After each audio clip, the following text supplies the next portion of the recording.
Hello guys, आप सभी लोगों का स्वागत है मेरे इस चैनल पर। तो आज से हम एक और न्यू सीरीज को स्टार्ट करने जा रहे हैं जिसका नाम है revenge of a hero the ultimate showdown. इस सीरीज के अंदर आपको कूट कूट कर एक्शन, रिवेंज और ब्लडी बैटल्स देखने को मिलेंगे। तो इस पार्ट के स्टार्ट में हमें एक जगह को दिखाया जाता है जहाँ पर फाइट करने की वजह से वो पूरी तरीके से डिस्ट्रॉय हो चुकी होती है। फिर हमें इस सीरीज के मेन कैरेक्टर को दिखाया जाता है जो कि हापरा होता है। फिर हमें दिखाया जाता है कि वो किसी को मार रहा होता है, उसके आसपास की सभी चीजें टूटी फूटी होती है। फिर हमें उस मार खाने वाले शख्स को दिखाया जाता है जो कि हंसते हुए बोलता है कि हाँ, मुझे इस बारे में पता है। और फिर अपने साइड में दूसरे लोगों को देखते हुए बोलता है कि हाँ, तुम उन लोगों से काफी ज्यादा बढ़िया हो। फिर हमें उन लोगों को दिखाया जाता है जो कि वहीं पर ही मरे पड़े होते हैं। ये सुनकर के हमारा मेन कैरेक्टर गुस्से से बोलता है कि अपने मुंह को बंद करो। ये सुनकर के और भी ज्यादा हंसने लगता है और फिर बोलता है कि हाँ, मुझे मार दो, तुम अकेले ही इस चीज को करने के लिए फिट होते हो। मेन कैरेक्टर बोलता है कि नहीं, मैं वो नहीं हूँ जो कि तुम्हें मारने वाला है। मैंने अपनी बुरी टीम से एक प्रॉमिस लिया है कि मैं तुम्हें कानून के हवाले करूंगा और वही तुम्हें सजा देगा। और फिर हमारा मेन कैरेक्टर साइड से बताता है कि ये मेरी उस दिन की सबसे बड़ी भूल थी, मुझे उसे उसी वक्त मार देना चाहिए था। और फिर हमें एक न्यूज को दिखाया जाता है जिसमें हमें उसी पर्सन की फोटो दिखाई जाती है और फिर वो न्यूज रिपोर्टर बोलती है कि शोंगवा हुआन, जो कि अपनी हिस्ट्री का सबसे ज्यादा बेकार विलन रहा है, जिसने इस पूरी दुनिया को अपने डर से थर थर कांपने पर मजबूर कर दिया था, उसे हीरोज की एक टीम इक्वालिटी ने पकड़ लिया है, जिसके पकड़ते पकड़ते उस हीरो की पूरी टीम मारी गई है और सिर्फ अकेला हीरो गैंगू श्रेयो जिंदा बचा है। और फिर हमें कोर्ट के ऑर्डर को दिखाया जाता है जहाँ पर उसे मौत की सजा होती है। फिर हमें उसे दिखाया जाता है जिसे पट्टियों में लपेट करके पूरी हाई सिक्योरिटी के साथ ले जाया जा रहा होता है। फिर हमें साइड में बताया जाता है कि उसके गले में एक पावर सप्रेसिंग डिवाइस को अटैच किया गया है जिसकी वजह से वो अपनी पावर को यूज नहीं कर सकता है। हम उसके मुस्कुराते हुए फेस को तो देख ही सकते हैं। फिर हमें बताया जाता है कि उसे अभी प्रिजन के 5th फ्लोर के अंदर लॉक किया जाएगा और अगले हफ्ते उसे मौत की सजा दी जाएंगी। ये सभी बातें हमारा मेन कैरेक्टर जिसका नाम गैंग्यू है वो सुन रहा होता है और काफी ज्यादा गुस्सा भी हो रहा होता है। फिर बताया जाता है कि उस फाइट में मारे जाने वाले उन सभी इक्वालिटी टीम के हीरोज के फ्यूनरल को आज शाम में अरेंज किया जाने वाला है। फिर पीछे से कोई आकर के उस टीवी को बंद कर देता है और फिर बोलता है कि गैंग्यू, तुम अभी भी रिकवर हो रहे हो, इसलिए तुम्हें टीवी नहीं देखना चाहिए। फिर गैंग्यू पीछे मुड़ करके देखता है। हमें उस पर्सन को दिखाया जाता है जो कि सेम गैंग्यू की तरह ही दिख रहा होता है और उसने एक एग्जीक्यूशनर ऑफिसर का लिबास पहना होता है। हमें उसके नाम को दिखाया जाता है जो कि गैंगू होता है। हम इसे एक ट्विन ब्रदर कह करके पुकारेंगे। वो वहाँ पर यूशियस प्रिजन का एक प्रिजन गार्ड होता है, या फिर दूसरे वर्ड में बोले तो एक एग्जीक्यूटिव होता है जो कि वहाँ मौजूद क्रिमिनल्स को सजा देने का काम करता है। गैंगी उसकी तरफ देख करके हमें बताता है कि ये मेरा ट्विन ब्रदर है और ये वही रूशियस प्रिजन के अंदर करेक्शन ऑफिसर की ड्यूटी करता है। फिर गैंगी अपने ब्रदर से बोलता है, क्या तुम जानते हो कि मैं क्या चाहता हूँ? वो अपने हाथों को बताता है और फिर एक ड्राउने लुक के साथ बोलता है कि मैं उस वांग को अपने हाथों के साथ मारना चाहता हूँ।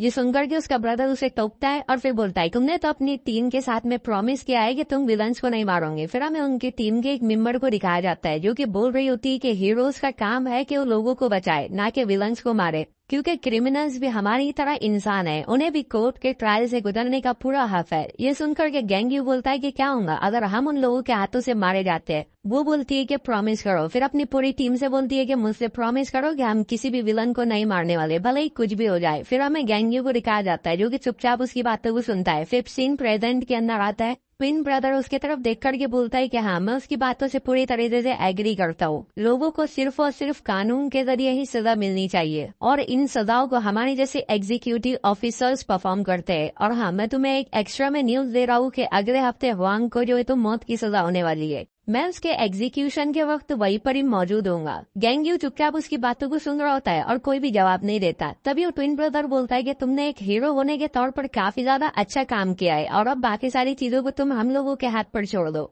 और फिर वहाँ से खड़े रह करके बोलता है कि अब चलो भी, अब जाकर के तुम्हारे टीममेट्स को एक लास्ट बार फेयरवेल करते। फिर हमें दिखाया जाता है कि काफी सारे लोग उन हीरोज के फ्यूनरल के ऊपर आए होते हैं। फिर हमें उन हीरोज की फोटोज को दिखाया जाता है। फिर हमें उन दोनों ही ट्विन ब्रदर को दिखाया जाता है जो कि उन फोटोज पर फूल चढ़ाते हैं। फिर वहाँ से सीन एक वीक बाद हुआंग के एग्जीक्यूशन के ऊपर शिफ्ट होता है, जहाँ पर उसके अगले सीन में ही हमें दिखाया जाता है कि ट्विन ब्रदर की फोटो और उसके सामने फूल चढ़े हुए। हमें गैंग्यू को दिखाया जाता है जो कि रो रहा होता है और बोलता है कि क्यों, जो क्रिमिनल जिसे के लॉ के जरिए पनिश किया जाने वाला था वो सरवाइव कर गया और मेरा भाई जो कि करेक्शन ऑफिसर था वो मारा गया, क्यों? वो इसी तरीके से सदमे में अपने ब्रदर के फोटो के पास ही बैठा होता है। तभी साइड से आवाज आती है, गैंग्यू शियो। तो फिर देखे हुए काफी ज्यादा लंबा समय हो गया। फिर हमें एक लेडी को दिखाया जाता है जिसके साथ में 2 ऑफिसर्स भी मौजूद होते हैं। फिर हमें उसके नाम को दिखाया जाता है जो कि CU जो होता है, और फिर हमें बताया जाता है कि वो उस रूशियस प्रिजन की वार्डन है। फिर वो बोलती है कि क्या तुम्हारे पास 1 मिनट है मुझसे बात करने के लिए।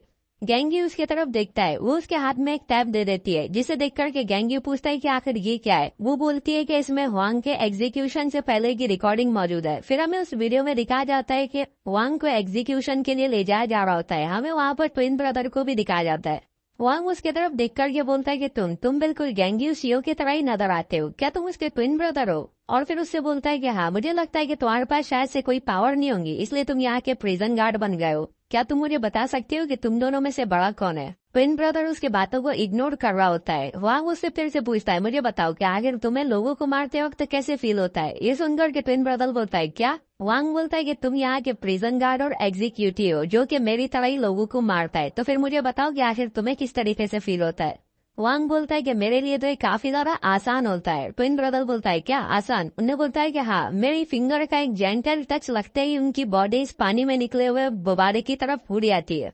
ट्विन ब्रदर बोलता है कि नहीं, मेरे साथ में ऐसा नहीं है, मुझे तो तुम्हारे जैसे घटिया लोगों को भी मारते वक्त काफी ज्यादा गिल्ट और हॉरिबल फीलिंग्स के साथ में स्ट्रगल करना पड़ता है। हालांकि सिर्फ और सिर्फ मेरा काम तो एक बटन को दबाना होता है। और फिर बोलता है कि मुझे तो काफी सारे बुरे सपने आते हैं। फिर हमें एक क्रिमिनल को दिखाया जाता है जो कि मरने से पहले कृपी से अंदाज में बोलता है कि तुम भी हमारी तरह ही एक मर्डरर हो। और फिर वो बोलता है कि मेरी तो रातों की नींद छिन जाती है। ये बातें सुनकर के वांग बोलता है, लेकिन फिर भी तुम ये जॉब को कर रहे हो? ये सुनने के बाद ट्विन ब्रदर बोलता है, हाँ, क्योंकि ये कुछ ऐसा है जिसे कि मुझे करना है, क्योंकि मैं एक एग्जीक्यूशनर ऑफिसर हूँ, इसलिए मैं सिर्फ और सिर्फ अपनी जॉब को परफॉर्म कर रहा हूँ। फिर हमें वांग को दिखाया जाता है। फिर ट्विन ब्रदर उससे पूछता है कि तुम्हें एग्जीक्यूट करने से पहले क्या तुम्हारे कोई लास्ट वर्ड है जो कि तुम बोलना चाहते हो? ये सुनने के बाद वांग एक क्रिपी से अंदाज में बोलता है कि मुझे बताओ कि आखिर तुम दोनों में से बड़ा भाई कौन है? फिर हमें ट्विन ब्रदर को दिखाया जाता है जो कि बोलता है कि ठीक है, तो फिर हम अब तुम्हारे एग्जीक्यूशन को स्टार्ट कर रहे हैं। फिर वो लोग काउंटडाउन को 3 से स्टार्ट करते हैं, 3, 2, 1, और वो बटन दबाने ही वाले होते हैं कि हमें एक रोशनी दिखाई जाती है और वो टैबलेट वहीं पर स्टॉप हो जाता है।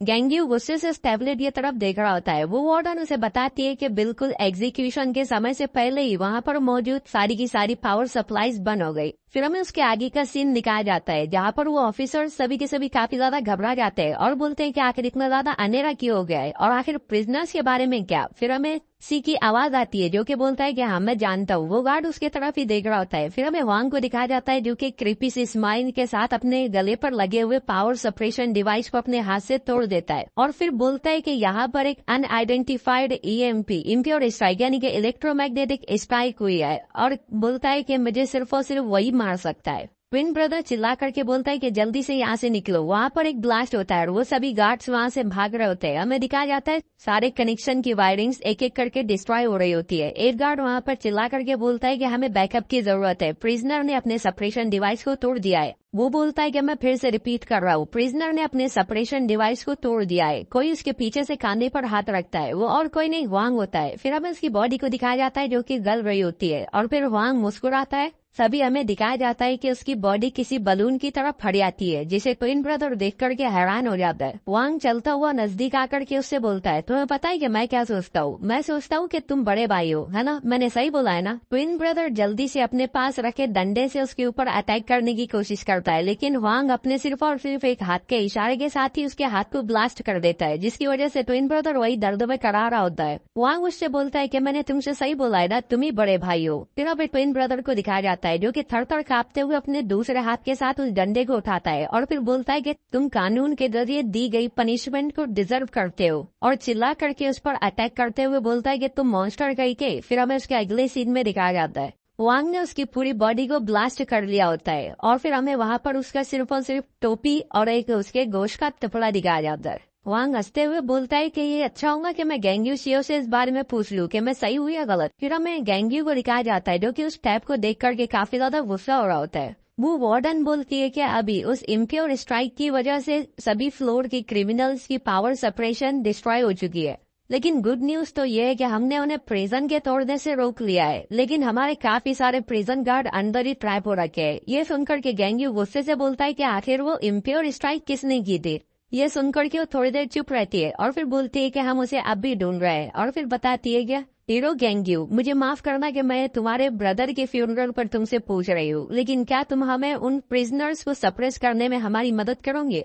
गैंग्यू बोलता है कि ऑफ कोर्स, लेकिन एक कंडीशन पर। मेरे टीममेट्स ने मुझसे कहा था कि हीरोज लोगों को बचाते ना कि मारते, और मेरे भाई जो कि एक एग्जीक्यूशनर ऑफिसर था उसने मुझसे कहा था कि उन क्रिमिनल्स को सिर्फ और सिर्फ कानून के जरिए सजा दी जानी चाहिए, और वो सजा देने का काम एग्जीक्यूशनर करते हैं। इसीलिए मैं वहाँ पर हीरो नहीं बल्कि एक एग्जीक्यूशनर बनकर जाना चाहता हूँ। क्रम उस प्रिजन के इनसाइड में दिखाया जाता है जहाँ पर कई सारे क्रिमिनल तबाही मचा रहे होते हैं। कुछ क्रिमिनल उस दरवाजे को तोड़ने की कोशिश कर रहे होते हैं और कुछ को हमें दिखाया जाता है जो कि अपने साथी क्रिमिनल्स को मार रहे होते हैं। तभी वो दरवाजा खुलता है और फिर सभी क्रिमिनल्स उस तरफ देखने लगते हैं, और कई सारे क्रिमिनल्स बहुत ज्यादा खुश हो रहे होते हैं कि दरवाजा खुल गया है, अब हम लोग बाहर जा सकते हैं। लेकिन एक प्रेशर की वजह से दरवाजे के पास खड़े सभी क्रिमिनल्स पीछे की ओर उड़ करके आकर के गिर जाते हैं, जिन्हें देख करके वहाँ दूसरे क्रिमिनल्स भी काफी ज्यादा हैरान रह जाते हैं और बोलते हैं कि क्या आखिर ये क्या था। फिर उस धुएं के हटने के बाद हमें एक टोपी को दिखाया जाता है करेक्शन ऑफिसर की। फिर हमें गैंग्यू को दिखाया जाता है जो कि बोलता है कि मैं गैंग्यू सीओ, आज से तुम्हारा न्यू एग्जीक्यूशनर ऑफिसर हूँ। वहाँ खड़े क्रिमिनल्स उसका नाम सुनकर के घबरा जाते हैं। तभी कुछ क्रिमिनल्स बोलते हैं कि आखिर ये हीरो प्रिजनर गार्ड का यूनिफॉर्म क्यों पहन रहा है, और फिर कुछ साइकोपैथ क्रिमिनल्स बोलते हैं कि हाँ, तुमसे मिलकर के काफी ज्यादा अच्छा लगा, और फिर उसकी तरफ उसे मारने के लिए दौड़ पड़ते हैं। में गैंग्यू को दिखाया जाता है जो कि वहीं पर ही खड़ा होता है। फिर वो लोग उसके काफी ज्यादा करीब आ जाते हैं। हम गैंग्यू को देखते हैं जो कि अपने फिस्ट को तैयार करके उसके साथ एक अटैक कर देता है, जिसकी वजह से हमें दिखाया जाता है कि वो प्रिजनर के बॉडी के अंदर एक छेद हो जाता है। उस अटैक के जरिए निकलने वाले प्रेशर की वजह से वहाँ मौजूद जितने भी क्रिमिनल्स होते हैं उन सभी की बॉडीज के टुकड़े टुकड़े हो जाते हैं और वो पीछे की ओर जा करके गिरते हैं। फिर हमें दिखाया जाता है कि उस लाइन में खड़े हुए सभी क्रिमिनल्स की बॉडी के टुकड़े टुकड़े हो चुके होते हैं, जिसे देख करके वहाँ मौजूद दूसरे क्रिमिनल्स बोलते हैं कि आखिर ये क्या है। गैंग्यू बोलता है कि हेलो हेलो, माइक टेस्टिंग, सभी के सभी पिग्स मेरी बातों को ध्यान से सुनो। गवर्नमेंट के ऑर्डर के मुताबिक यहाँ मौजूद ग्राउंड फ्लोर से लेकर के first floor, second floor, third floor, fourth floor और फिफ्थ फ्लोर सभी के सभी मेरे अंडर में है। फिर हमें फिफ्थ फ्लोर के ऊपर वांग को दिखाया जाता है जो कि वहाँ मौजूद प्रिजनर्स की बॉडी पर बैठा होता है, और वो गैंग्यू को देख करके बोलता है कि हाँ, फाइनली तुम यहाँ पर आ ही गए। हमें गैंग्यू को दिखाया जाता है जो कि गुस्से से बोलता है कि मैं यहाँ पर अपने ब्रदर की ड्यूटी एक एग्जीक्यूशनर ऑफिसर के तौर पर परफॉर्म करने के लिए आया हूँ। जो भी मेरे कमांड्स को मानने से इनकार कर देगा मैं उसे इमीडिएटली एग्जीक्यूट यानी कि मार दूंगा। फिर हमें उन सभी क्रिमिनल्स को दिखाया जाता है जो कि गैंग्यू की तरफ देखते हैं और फिर चिल्लाने लगते हैं, बोलते हैं क्या एक एग्जीक्यूशन, क्या तुम हम सभी लोगों को मारने वाले हो, क्या तुम पागल तो नहीं हो गए हो। गैंग्यू चुपचाप उन सभी की बातों को सुनता है और फिर बोलता है कि तुमने भी तो कई सारे लोगों की जाने ली है, आखिर तुम अपनी मौत के ऊपर इतना सारा अपसेट क्यों हो रहे हो। वो सभी लोग चुप हो जाते हैं और बोलते हैं क्या काउंटलेस लाइफ। फिर चिल्लाकर बोलने लगते हैं कि आखिर हमने इतने ज्यादा लोगों की जाने थोड़ी कर ली है। फिर हमें एक को बताया जाता है जिसने अभी 12 लोगों को मारा होता है। फिर दूसरा बोलता है कि मेरे पास तो मैंने जितने लोगों को मारा है उससे ज्यादा फिंगर मौजूद है। फिर उसे बताया जाता है जिसने 7 लोगों की जान ली होती है। फिर एक और क्रिमिनल को दिखाया जाता है जो बोलता है कि मैंने तो सिर्फ और सिर्फ 5 लोगों को मारा है। फिर वो सभी एक साथ चिल्लाने लगते हैं कि आखिर तुम कौन होते हो हमारे मरने और जीने का फैसला करने वाले। जाओ जाकर के एक वकील को लेकर के आओ, पहले तुम अपने आप को साबित करो। और फिर वैसी बातें कर रहे होते हैं। फिर हमें उन सभी के ग्रुप के अंदर एक और क्रिमिनल शांति के साथ खड़ा होता है और फिर अपने आजू बाजू मचने वाले शोर को देख करके बोलता है कि यहाँ पर कितना ज्यादा लोग शोर मचा रहे हैं। हमें उसे बताया जाता है जिसने के 8 लोगों को मारा हुआ होता है। और फिर वो अपने मन में सोचता है कि जबकि दूसरे लोगों ने उसे डिस्ट्रैक्ट कर रखा है तो फिर मैं यहाँ से आसानी के साथ निकल सकता हूँ। और वो अपनी पावर को एक्टिवेट करके उन सभी लोगों के बीच से बड़ी स्पीड के साथ निकल जाता है। और फिर हमें दिखाया जाता है कि वो गैंग्यू को भी फाड़ कर देता है। लेकिन उसके अगले ही सीन में हम देखते हैं कि गैंग्यू उसे एक जोरदार लात मारता है। फिर हमें उन क्रिमिनल्स को दिखाया जाता है जो कि इस सीन को देख करके बिल्कुल ही चुप हो जाते हैं। और फिर हमें उस क्रिमिनल को दिखाया जाता है जो कि वहीं पर ही मर जाता है। गैंग्यू उन सभी लोगों की तरफ देख करके बोलता है मैं तुम लोगों को 2 चांस देता हूँ। पहला कि तुम सभी उस सेपरेशन डिवाइस को अपने गले में पहन करके अपने अपने सेल के अंदर वापस चले जाओ और अपने एग्जीक्यूशन का इंतजार करो। और दूसरा गुस्से के साथ बोलता है कि मेरे हाथों मरो। ये सुनकर के वो सभी क्रिमिनल्स और भी ज्यादा घबरा जाते हैं। तभी उनमें से एक मुस्कुराते हुए बोलता है कि कितनी ज्यादा बेकार बात है, तुम्हारी सेकंड चॉइस ही सबसे ज्यादा बढ़िया है, क्योंकि वैसे भी हम किसी भी हालत में मरने ही वाले, तो ये हमारे लिए कितना ज्यादा बढ़िया होगा कि हम फाइट करते हुए मारे जाए। वैसे भी तुम्हारी ये निगोशिएशन दी टर्म्स को सेंस नहीं बना रही है। ये सुनकर के गैंग्यू बोलता है कि ये निगोशिएशन नहीं है, ये तो एक आखिरी थोड़ी सी मेरे तरफ से दी जाने वाली मर्जी है जो कि मैं तुम्हें शो करवा रहा हूँ। ये सुनकर के वो सभी क्रिमिनल्स अपनी अपनी बातें करने लगते हैं कि हाँ यार ये हमें मारने के बारे में बिल्कुल ही सीरियस नजर आता है। तभी एक बोलता है कि हाँ मुझे तो इसे देखकर ही काफी ज्यादा डर लग रहा है। तभी दूसरा बोलता है कि हाँ अगर हम इसके कंडीशन को मान लेते हैं तो हम कम से कम अपने एग्जीक्यूशन के टाइम तक तो जिंदा रह ही सकते हैं। फिर हमें उसी पहले वाले शख्स को दिखाया जाता है जो कि अपनी पावर्स को एक्टिवेट करके जोर से चिल्ला करके बोलता है कि सब लोग मेरी बातों को सुनो। ये सुनकर के वो सभी उसी के तरफ देखने लगते हैं। वो अपने हाथ के इशारे से बताता है कि एक, वो सिर्फ और सिर्फ एक है। इससे ये फर्क नहीं पड़ता है कि वो हीरो ऑफ इक्वालिटी है या फिर कुछ और। वो यहाँ पर हम सभी से एक साथ बिल्कुल भी नहीं निमट सकता है। और तो और ये भी तो फैक्ट है कि हमने इससे पहले भी अपने टीम वर्क का यूज करके एक सेकेंड टायर के हीरो को मारा है। ये सुनने के बाद वो सभी के सभी गैंग को एक क्रेपी से स्माइल देने लगते हैं और फिर बोलते हैं कि इसका मतलब तो फिर वही आदमी बोलता है कि हाँ हमें इसके नाम से डरने की जरूरत नहीं है, चलो एक साथ टीम वर्क करते हैं और फिर अपनी फ्रीडम को वापस से पा लेते हैं। गैंग उन सभी की तरफ देख करके बोलता है कि अच्छा तो तुम लोग वही घटिया आदमी हो जिनके बारे में वार्डन ने मुझे बताया था। फिर हमें पास्ट में वार्डन को दिखाया जाता है जो कि गैंग्यू को प्रिजन के बारे में सारी इन्फॉर्मेशन दे रही होती है। उसके हिसाब से इस प्रिजन को पूरे 6 हिस्सों में डिवाइड किया गया है। सबसे पहले आता है ग्राउंड फ्लोर जहाँ पर 300 लोग मौजूद है जिन्होंने कई सारे लोगों की जान ली है। उसके बाद में आता है फर्स्ट फ्लोर जहाँ पर 100 लोग मौजूद है और उन्होंने पूरे के पूरे गाँव को खतरे में डाल दिया था। उसके बाद में आता है सेकंड फ्लोर जहाँ पर 30 लोग मौजूद है और उन्होंने पूरे के पूरी सिटी को मुश्किल में डाल दिया था। उसके बाद आता है थर्ड फ्लोर जहाँ पर 10 लोग मौजूद है जिन्होंने पूरे के पूरे नेशन को ही खतरे में डाल दिया था। उसके बाद आता है फोर्थ फ्लोर जहाँ पर सिर्फ 5 लोग मौजूद है जिन्होंने पूरे कॉन्टिनेंट को मुश्किल में डाल दिया था। और फिर लास्ट में आता है फिफ्थ फ्लोर जहाँ पर सिर्फ और सिर्फ 3 लोग मौजूद है जिन्होंने पूरी की पूरी दुनिया को खतरे में डाल दिया था। और फिर वो उसे कुछ स्पेशल प्रिजनर्स के बारे में मालूमात देने लगती है, जैसे कि सेकंड फ्लोर पर मौजूद 2 बच्चे जिन्होंने अपने एबिलिटीज के साथ में कई सारे लोगों को हवा में लटका रखा होता है और फिर वो उनसे बोल रहे होते कि जल्दी से अपने अपने जुर्म को कबूल करो। फिर हमें फिफ्थ फ्लोर पर बताया जाता है हुआंग को जो कि वहाँ मौजूद दूसरे क्रिमिनल के पास में जाकर के बोलता है कि मुझे नहीं पता था कि यहाँ पर कुछ और लोग भी मौजूद है। वो लड़की उसके तरफ ही देखती है। वो उससे बोलता है कि चलो वैसे भी गैंगियों को यहाँ पर आने में कुछ टाइम लगने वाला है, तब तक मैं तुम्हें मार देता हूँ। फिर वार्डन बताती है कि ग्राउंड फ्लोर के ऊपर सीन थोड़ा सा डिफरेंट है और फिर वो उसी क्रिमिनल की फोटो को बताते हुए बोलती है कि ये हिलिसन है जिसके पास लोगों को कमांड करने की और कुछ हद तक उनकी पावर्स को बढ़ाने की एबिलिटी है, जिसका यूज करते हुए उसने 30 लोगों को साथ में लेकर के एक हॉस्पिटल में 7 लोगों को और एक सेकेंड टायर के हीरो को मार दिया था। फिर गैंगी उसके तरफ देख करके बोलता है कि तुम तो वही हो ना जिसने कि अपने साथ में कुछ लोगों को लेकर के हॉस्पिटल के ऊपर अटैक किया था और एक हीरो और 7 लोगों की जान ले ली थी। ये सुनकर के वो बोलता है कि 10 पीपल, क्या तुमने सुना नहीं था कि वो हीरो ट्विन बेबी के साथ में प्रेग्नेंट थी? गैंगी उसके तरफ देखता है और फिर पूछता है, हेलो वार्डन, क्या तुम मुझे बता सकती हो कि आखिर ये प्रिजन कितना ज्यादा मजबूत है? ये सुनकर ये वार्डन बोलती है कि ये काफी ज्यादा मजबूत है, तुम यहाँ पर कुछ भी करो, मैं तुम्हें गारंटी देती हूँ कि इसे कुछ भी नहीं होने वाला।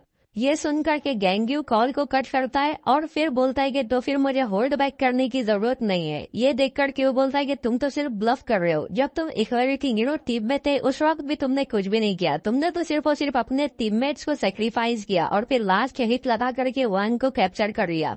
और फिर एक क्रीपी से स्माइल देते हुए बोलता है कि चलो तुम्हें भी तुम्हारे टीममेट्स के पास में भेज देते हैं और फिर अपनी एबिलिटी का यूज करते हुए बोलता है स्ट्रेंथ। फिर हमें दिखाया जाता है उसके आसपास के सभी क्रिमिनल्स के अंदर पावर बढ़ जाती है और वो बोल रहे होते हैं कि हाँ मैं अपने अंदर फैलने वाली इस इनॉर्मस पावर्स को फील कर सकता हूँ। फिर वो सभी को चिल्ला करके कमांड देता है कि अटैक करो। फिर हमें दिखाया जाता है कि वो सभी उसके ऊपर अटैक कर रहे होते हैं। फिर हमें गैंगू को दिखाया जाता है जो कि अपनी एक लात मारता है। फिर हमें दिखाया जाता है कि उसके एक ही अटैक के प्रेशर की वजह से सभी के सभी लोग टुकड़े उखड़ के मरना स्टार्ट हो जाते हैं। उन्हें इस तरीके से मरता देख करके वो आदमी भी बोलता है कि आखिर ये क्या चीज है। फिर हमें उसके आसपास में दिखाया जाता है उन सभी की लाशें पड़ी होती है और वो खुद भी काफी ज्यादा घबरा चुका होता है। फिर हमें गैंगी को दिखाया जाता है जो कि अपनी लात को ऊपर की ओर करता है और फिर जोर से नीचे की ओर पटकता है, जिसकी वजह से इतना भयानक प्रेशर रिलीज होता है कि वो सभी के सभी वहाँ मौजूद क्रिमिनल्स हवा में उड़ने लग जाते हैं। फिर हमें उस पूरे प्रिजन को दिखाया जाता है जो कि उस अटैक की पावर की वजह से थर-थर कांप रहा होता है। फिर हमें एक स्पेशल सेल में मौजूद क्रिमिनल को दिखाया जाता है जिसे भी इस पावर को फील करके घबराहट हो रही होती है। फिर हमें इसी हिली सन को दिखाया जाता है जो कि ये देख करके काफी ज्यादा घबरा जाता है और फिर बोलता है कि क्या क्या ये गेंग्यूसियो की पावर है, और फिर वो अपने ऊपर देखता है और भी ज्यादा घबरा जाता है। फिर हमें ऊपर गेंग्यूसियो को दिखाया जाता है जो कि अपने हाथ के अंदर पावर को चार्ज कर रहा होता है, जिसे देख करके वो सभी के सभी लोग उसे स्टॉप करने के लिए अपनी अपनी पावर के साथ उस पर अटैक कर लेते हैं। लेकिन फिर वो बोलता है मूड 1 और फिर हमें उसका एक जबरदस्त अटैक दिखाया जाता है।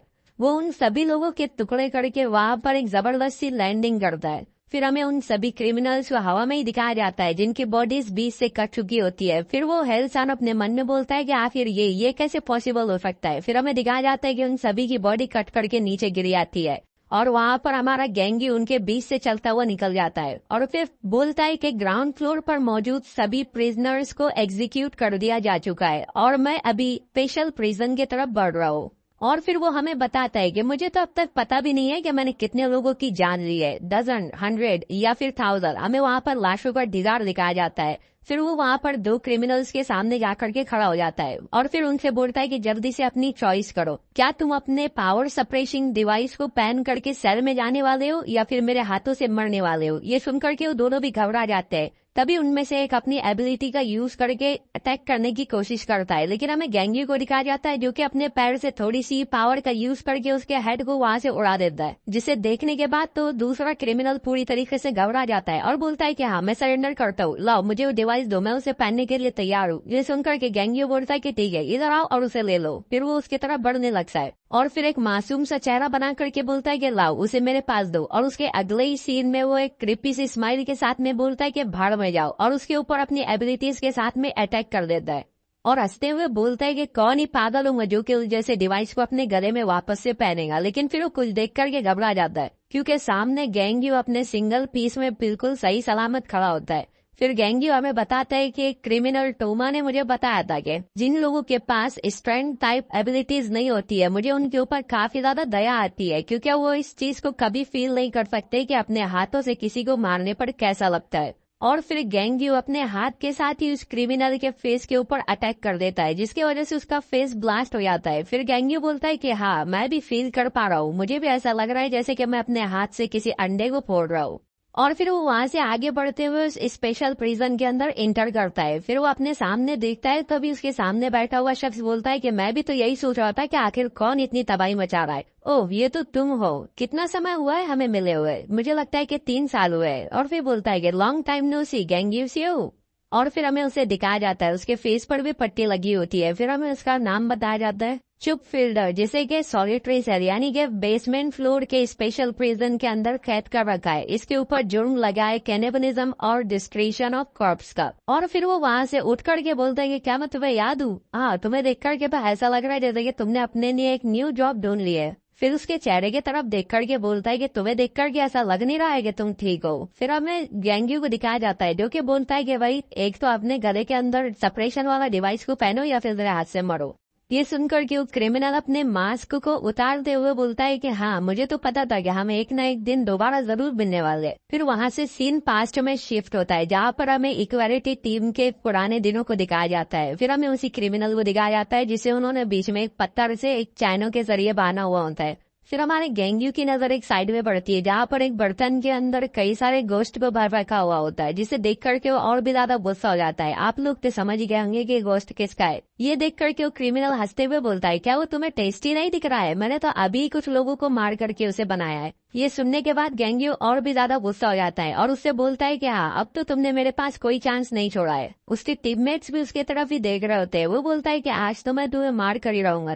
तभी साइड से कोई उसका नाम कह करके पुकारता है। वो अपने साइड में देखता है, वहाँ पर वही हीरो होती है जो कि बोलती है कि नहीं ऐसा मत करो। वो गुस्से से वहाँ से चला जाता है। फिर वो क्रिमिनल बोलता है कि उस दिन मुझे जब तुम्हारे टीममेट्स ने मारने के बदले सबड्यू करना चूज करा था, तुम मुझे काफी ज्यादा अनएपिल नजर आ रहे थे।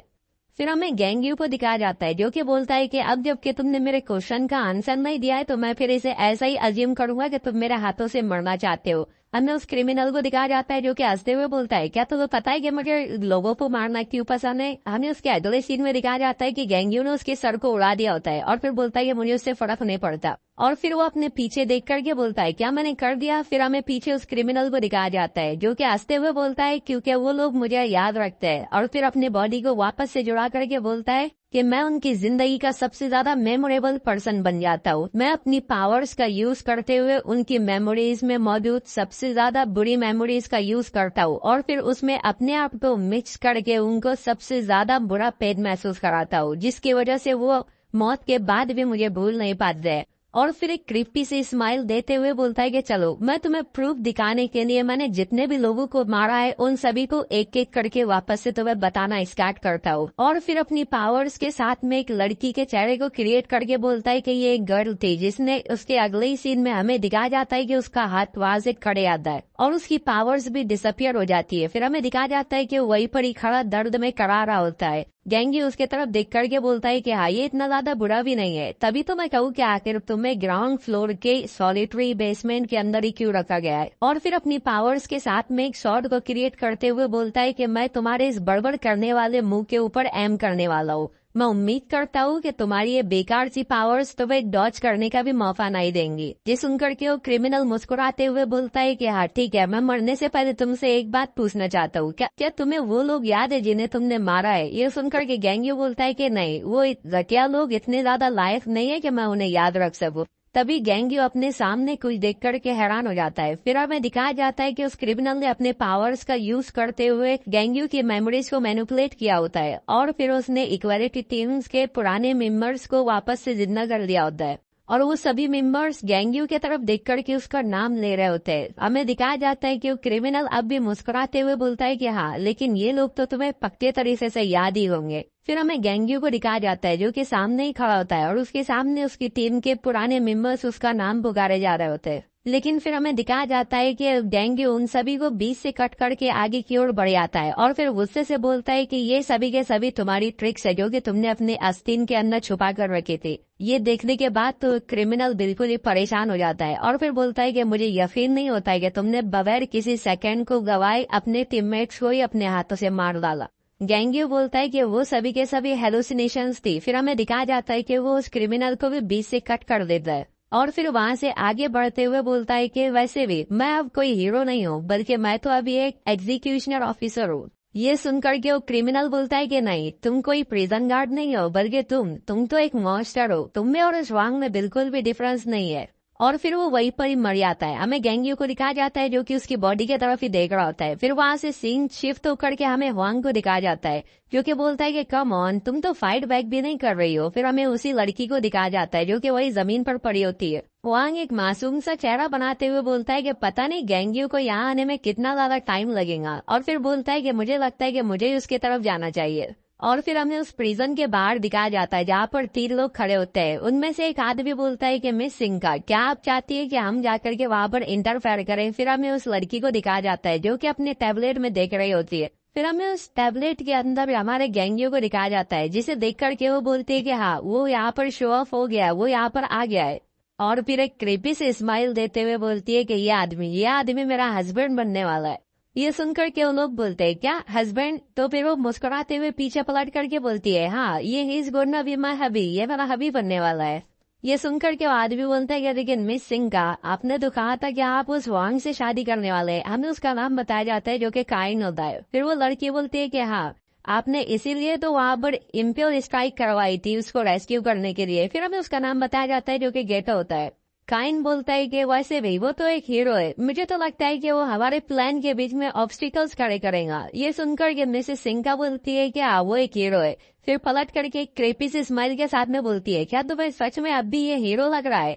फिर हमें गेंगियो के सीरियस फेस को दिखाया जाता है। ये देख करके काइन बोलता है तो फिर ठीक है, किसी भी एक को चूज करे। हाँ फिर गेटो भी बोलती है कि हाँ यहाँ पर पॉलीगैमी इलीगल है, यानी कि भाई वो 2 आदमियों के साथ में कैसे शादी कर सकती है। लेकिन ये लोगों को इसे इलीगल कह रहे हैं। और तो और क्या इस दुनिया के सबसे ज्यादा डेंजरस विलन को छुड़ाना इलीगल नहीं है क्या? फिर हमें मिस सिंघा को दिखाया जाता है जो कि सोच रही होती है कि आखिर मैं किसे चूज करूं, छोटे को या बड़े को। फिर वो बोलती है कि ठीक है चलो, इनमें से जो कोई भी सरवाइव करेगा वो से मैं चूज कर दूंगी। और फिर से एक और क्रीपी से स्माइल देते हुए बोलती है कि हाँ मैं ये जानने के लिए तो काफी ज्यादा एक्साइटेड हूँ कि इनमें से कौन सरवाइव करने वाला है। फिर वहाँ से सीन चेंज होकर के हमें गैंगियो को दिखाया जाता है जो कि उस वार्डन के साथ में वहाँ से जा रहा होता है। वो वार्डन उस क्रिमिनल की लाश को देखते हुए बोलती है कि तुमने ग्राउंड फ्लोर को क्लियर करने में बिल्कुल भी टाइम को वेस्ट नहीं किया है, लेकिन फर्स्ट फ्लोर की क्रिमिनल्स इनसे कई गुना ज्यादा ताकतवर है, इसलिए तुम्हें थोड़ा सा रेस्ट कर लेना चाहिए। गैंगियो पीछे मुड़ करके बोलता है कि मैं सीधे जाना चाहता हूँ, इसलिए आप प्लीज डोर्स को ओपन करें। ये सुनकर के वार्डन बोलती है कि हाँ मैं देख सकती हूँ, और फिर बोलती है कि मैं तुमसे फिर एक फेवर चाहती हूँ।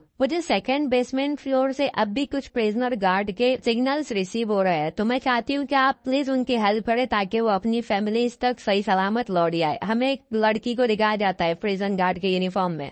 फिर गैंगियो पूछता है क्या तुम जानती हो कि वो कितने ऑफिसर्स है और किस फ्लोर के ऊपर है। ये सुनकर ये वार्डन बोलती है कि नहीं, फर्स्ट फ्लोर के नीचे के सभी फ्लोर के ऊपर से कम्युनिकेशन डिवाइसेस ब्लास्ट हो चुके हैं, सिर्फ और सिर्फ फिफ्थ फ्लोर है जिसके कम्युनिकेशन डिवाइसेस अब भी काम कर रहे हैं। फिर हमें फिफ्थ फ्लोर पर दिखाया जाता है एक ऑफिसर जो कि अपनी आधी बॉडी के साथ में जमीन पर से घसीटता हुआ जाने की कोशिश कर रहा होता है। तभी हमें उसके पीछे से हमारे वांग को दिखाया जाता है, जिसे देख करके और भी ज्यादा घबरा जाता है और रोते हुए चिल्ला रहा होता है कि प्लीज कोई तो हमारी हेल्प करो। हमें वांग को दिखाया जाता है जो कि अपने हाथ के इशारे के साथ में उसकी बॉडी को भी सेम तरीके से ब्लास्ट कर देता है, और फिर कैमरे के करीब जाकर के बोलता है कि मुझे लगता है कि यहाँ पर कोई है जो कि यहाँ पर हमारे ऊपर नजर रखने की कोशिश कर रहा है। फिर हमें गैंगियो को दिखाया जाता है जो कि बोलता है कि ठीक है हम आगे बढ़ेंगे। फिर हमें वार्डन को दिखाया जाता है जो कि अपने ऑफिसर्स को ऑर्डर देती है कि फर्स्ट फ्लोर के गेट्स को ओपन कर दिया जाए। फिर हमें उस गेट्स को ओपन होता हुआ दिखाया जाता है। वार्डन पीछे से बोलती है मैं तुम्हें फिर से बोल रही हूँ, इस फ्लोर के ऊपर मौजूद क्रिमिनल्स पहले वाले फ्लोर पे मौजूद क्रिमिनल से कई गुना ज्यादा स्ट्रांग होंगे, इसलिए तुम्हें थोड़ा सा केयरफुल होना होगा। फिर हमें गैंगियो को दिखाया जाता है जो कि उस दरवाजे के अंदर देखता है जहाँ पर हमें कई सारे क्रिमिनल्स को दिखाया जाता है जो कि एड़े पागलों की फाइट किए जा रहे होते हैं, और वहाँ पर कई सारे ब्लास्ट भी हो रहे होते हैं। फिर हमें कुछ क्रिमिनल को दिखाया जाता है जो कि गन की तरह इक्विपमेंट्स को यूज करते हुए बम्बार्ड कर रहे होते हैं। ये देख करके वार्डन गैंगियो का नाम चिल्लाती है। तभी कोई उसके सामने आकर के बोलता है कि तुम्हें उसकी परवाह नहीं करना चाहिए क्योंकि तुम्हारे पास खुद अपनी भी कई सारी परेशानियां मौजूद है। हमें दिखाया जाता है उसके सामने भी एक और क्रिमिनल आ जाता है और फिर अपने दूसरे हाथ के साथ में उसके गले को पकड़कर उसे हवा में लटका देता है और फिर मुस्कुराते हुए बोलता है कि हे गाइस जरा इधर देखो, ये तो वार्डन है ना, देखो जरा मैंने कितनी अच्छी कैच पकड़ी है। और फिर उसके फेस को और भी ज्यादा दबाते हुए बोलता है कि मैं हमेशा से तुम्हारे इस बेकार से फेस को मिटाना चाहता था। और फिर पीछे पलट करके अपने दूसरे दोस्तों से बोलता है कि बॉयज जरा इधर देखो तो वही मेरे हाथ में अभी वार्डन है। और फिर वो अपने पीछे कुछ देख करके काफी ज्यादा हैरान हो जाता है। फिर हमें दिखाया जाता है कि उसके सभी के सभी दोस्त लाशों का ढेर बन चुके होते हैं। ये देख करके वो बोलता है क्या, और फिर उसकी नजर ऊपर पड़ती है। फिर हमें ऊपर दिखाया जाता है जहाँ पर गैंगियो अपने फिस्ट के अंदर पावर को इकट्ठा करके उसके सर के ऊपर दे मारता है, जिसकी वजह से उसकी बॉडी वहीं पर ही डिस्ट्रॉय हो जाती है। और फिर हमें वार्डन को दिखाया जाता है जो कि ये देख करके काफी ज्यादा हैरान हो चुकी होती है। तभी गैंगियो बोलता है कि तुम जब गेट ओपन कर रहे हो तो मेरे आसपास में मत रहा करो, ये काफी ज्यादा डेंजरस हो सकता। और फिर बोलता है कि चलो नेक्स्ट गेट को ओपन करो। वो वार्डन बोलती है कि हाँ मैं समझ गई। और फिर बोलती है कि ऑफिसर्स यो फर्स्ट फ्लोर के आइसोलेशन बेसमेंट के अंदर एक शेर टोमेटो को कैद करके रखा हुआ है। गैंगियो आगे बढ़ते हुए बोलता है कि हाँ मैं जानता हूँ। फिर हमें उसी आइसोलेशन बेसमेंट को दिखाया जाता है जहाँ पर कुछ क्रिमिनल्स बात कर रहे होते हैं। उनमें से एक बोलता है क्या तुमने वो आवाज को सुना, दूसरा बोलता है कि हाँ, तीसरा बोलता है कि मुझे लगता है कि वो वहाँ से बाहर निकलने में कामयाब हो चुके हैं। फिर हमें एक क्रिमिनल को दिखाया जाता है जो कि ये सब सुनकर के बोलती है कि बेवकूफो, क्या तुम्हें सच में लगता है कि हम में से कोई भी इस तरीके का बोर्डिंग साउंड क्रिएट कर सकता है? ऑफ कोर्स उनमें से कोई भी बाहर जाने में कामयाब नहीं हुआ है। मैंने तो उन लोगों को पहले ही कहा था कि यहीं पर ही रुक जाओ, लेकिन उन्होंने मेरी बातों को नहीं माना। फिर हमें बताया जाता है कि और कोई नहीं बल्कि एक्स हीरो टोमोकी होती है जिसने कि 28 हीरोज का मर्डर किया है। और फिर वो उन लोगों से बोलती है कि इसीलिए तुम सभी के सभी फर्स्ट फ्लोर के ऊपर मौजूद हो क्योंकि तुम लोगों को अपने दिमाग का इस्तेमाल करना नहीं आता। ये सुनकर के वहाँ से एक और क्रिमिनल आते हुए बोलता है कि कुतिया, क्या तुम मरना चाहती हो? ये सुनकर के टोमोकी बोलती है, क्या तुम सच में ऐसा लगता है कि तुम मुझे मार सकते हो? तुम सभी के सभी लोग यहाँ पर सिविलियंस को मार करके आए हो, क्या तुमने कभी किसी स्पेशल पावर वाले बंदे से फाइट भी की है?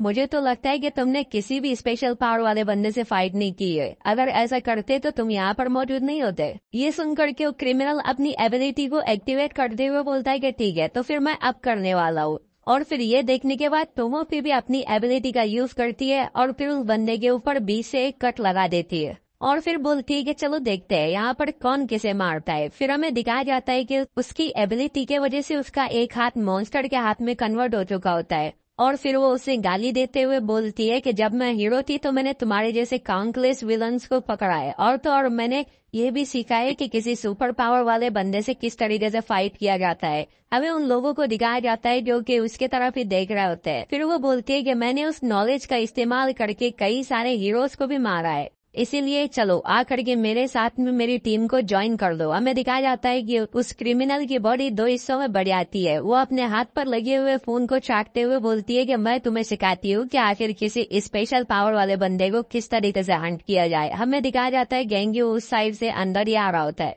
टोमो की बिल्कुल ही क्रिपी से स्माइल देते हुए बोलती है कि मुझे अच्छे तरीके से पता है कि गेंग्यू शियो की एबिलिटीज क्या है। ये सुनकर क्यों क्रिमिनल्स बोलते हैं क्या क्या तुम्हें उसकी एबिलिटीज के बारे में पता है? दूसरा क्रिमिनल बोलता है आखिर तुम्हें इस बारे में कैसे पता चला? हमें टोमो की बताती है क्योंकि मैंने काफी ज्यादा अपना लंबा समय हीरो बन करके गुजारा है, इसलिए मुझे हीरोज की काफी सारी चीजों के बारे में अच्छे तरीके से पता है। तभी एक और क्रिमिनल आते हुए बोलता है तो इससे क्या फर्क पड़ता है, गेंग्यू इक्वलिटी टीम का एक हीरो था, इसका मतलब तो एक फर्स्ट टायर का हीरो है, ना कि तुम्हारी तरह कोई थर्ड टायर का। ये सुनकर के टोमो की बोलती है कि अच्छा, जब से रोजा इक्वलिटी टीम की लीडर बनी थी उसने हीरो की इंडस्ट्री का रीइंफॉर्मेशन किया। उसने पहले पूरे हीरोज को रिफाइन किया और फिर हमें बताया कि हीरो का मतलब क्या होता है, और उसने फिर क्रिमिनल्स को मारने पर भी बैन लगा दिया। और सेकेंड बात, वो हमेशा ही हीरोज को अपने ग्रुप से लड़वा करके उनकी ट्रेनिंग करवाया करती थी। और लास्ट बात कि उसने एक टायर सिस्टम को खड़ा किया जिसमें उसने सभी हीरोज को डिफरेंट रैंकिंग्स दी। ये सारी बातें मैं तुम्हें इसीलिए बता रही हूँ क्योंकि जब ये रैंकिंग सिस्टम बना था उससे पहले गेंग्यू शियो ने इक्वलिटी टीम को ज्वाइन कर रखा था। ऐसा उससे किसी ने भी एक्सपेक्ट नहीं किया था क्योंकि उसके पास कुछ ऐसे नोटेबल अचीवमेंट्स भी मौजूद नहीं थे।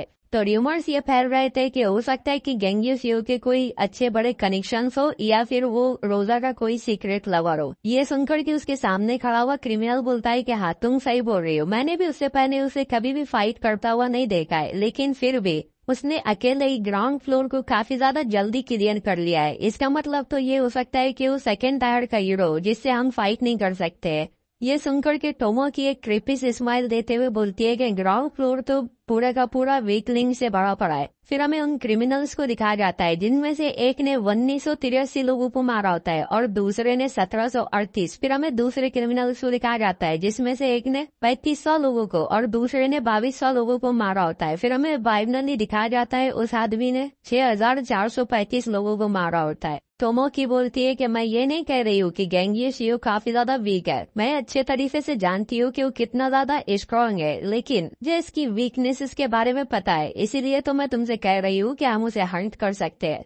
ये सुनकर के वो क्रिमिनल बोलता है क्या तुम उसकी वीकनेसेस को लेकर के श्योर हो? ये सुनकर के टोमो की बोलती है कि कम ऑन बॉयज, आखिर तुम इतने ज्यादा जिद्दी क्यों बन रहे हो? वैसे भी तुम्हारे पास इसके अलावा और कोई दूसरा चारा नहीं है। ये सुनकर के वो क्रिमिनल गेंग्यू की तरफ देखता है जो कि हर सेकंड के साथ उनके करीब आता जा रहा होता है। फिर हमें कई सारे क्रिमिनल्स को दिखाया जाता है जो कि बोल रहे होते हैं कि ठीक है हम तुम्हारे साथ काम करने के लिए तैयार है। तो वो की उसी क्रिमिनल से पूछती है आखिर तुम्हारा क्या ख्याल है? वो क्रिमिनल बोलता है कि ठीक है मैं भी तुम्हारे साथ फाइट करने के लिए तैयार हूँ, बताओ आखिर प्लान क्या है? तो वो की बोलती है कि सुपर पावर्स हम इंसानों में 1 सेंचुरी पहले से देखी जा रही है और फिर इन सुपर पावर्स के ऊपर कई सारे एक्सपेरिमेंट करने के बाद हमने इन पावर्स को 3 टाइप्स के अंदर कैटेगराइज करके रखा है। सबसे पहले आती है फिजिकल टाइप सुपर पावर्स। इस पावर्स की वजह से यूजर अपनी स्ट्रेंथ को कई गुना ज्यादा मॉडिफाई कर सकता है। और फिर दूसरी आती है क्रिएशन टाइप पावर। इसमें यूजर किसी भी मटेरियल का यूज किए बजाय ही चीजों को क्रिएट कर सकता है। और फिर तीसरी होती है स्पेशल टाइप पावर जो कि इन दोनों भी कैटेगरीज के अंदर नहीं बैठती है। फिर हमें उन सभी क्रिमिनल्स को दिखाया जाता है जो कि अपने सामने से गेंग्यू को आता हुआ देख रहे होते हैं और फिर अपनी आंखों से किसी किस्म की एबिलिटी का यूज करते हुए बोलते हैं कि हाँ वो यहाँ पर आ गया है, हमारा टारगेट यहाँ पर आ चुका है। फिर हमें टोमो की और उसी क्रिमिनल को दिखाया जाता है। फिर हमें उस एबिलिटी का नाम बताया जाता है जो कि स्ट्रेंथ टाइप होती है, ब्रेन कम्युनिकेशन। इसके जरिए जो भी वो क्रिमिनल्स देखेंगे वो इन लोगों को यहाँ पर दिखाई देगा। फिर टोमो की बताती है कि गेंग्यू के पास में स्ट्रेंथ टाइप की फिजिकल पावर है, बिल्कुल ही मेरी तरह। फिर हमें राइटर बताता है कि टोमो की ये सोच रही है कि वो गेंग्यू की वीकनेसेस को जानती है क्योंकि उसने उसे प्रैक्टिस करते हुए देखा है जब वो एक हीरोइन थी। फिर सीन प्रेजेंट में आता है जहाँ पर गेंग्यू उन सभी क्रिमिनल्स से बोलता है कि मैं तुम्हें सिर्फ और सिर्फ 2 चॉइस दूंगा। पहली तो हमेशा की तरह अपना एक सेपरेशन डिवाइस गले में लगा करके अपने सेल में चले जाओ और दूसरी के मेरे हाथों मारो। तभी साइड से उसे एक रोशनी दिखाई जाती है। फिर वहां से एक जोरदार अटैक आकर के गेंग्यू को हिट करता है, लेकिन हमें दिखाया जाता है कि गेंग्यू वहां से जरा भी नहीं हिलता। फिर हमें टोमोकी बताती है कि हाँ, उस वक्त वो रोबोट से प्रैक्टिस करते वक्त भी बिल्कुल इसी तरीके से अटैक को डॉज नहीं कर रहा। फिर टोमोकी हमें अपने प्लान के बारे में बताती है कि उसने सभी स्पेशल और क्रिएशन टाइप पावर वाले क्रिमिनल्स को चारों तरफ खड़ा कर दिया है, ताकि वो एक साथ उसके ऊपर अटैक करके वहां पर कई सारे ब्लास्ट कर सके। हमें दिखाया जाता है कि वो इसी तरीके से परफॉर्म कर रहे होते हैं। फिर हमें टोमोकी के साइड वाले क्रिमिनल को दिखाया जाता है, जो कि ये देख करके बोलता है कि हाँ, तुमने सही बोला था, वो बिल्कुल भी किसी भी अटैक को डॉज नहीं कर रहा है। फिर हमें टोमोकी बताती है कि आखिर वो अटैक्स को इसीलिए डॉज नहीं कर रहा है क्योंकि उसे ऐसा करने की कोई जरूरत ही नहीं है, और इसीलिए मैंने उसके अंदर कुछ स्पेशल ऐड किया है। फिर हमें दिखाया जाता है कि उन अटैक्स के अंदर से कई सारी पट्टियां आकर के गेंग्यू को चारों तरफ से निपट जाती है।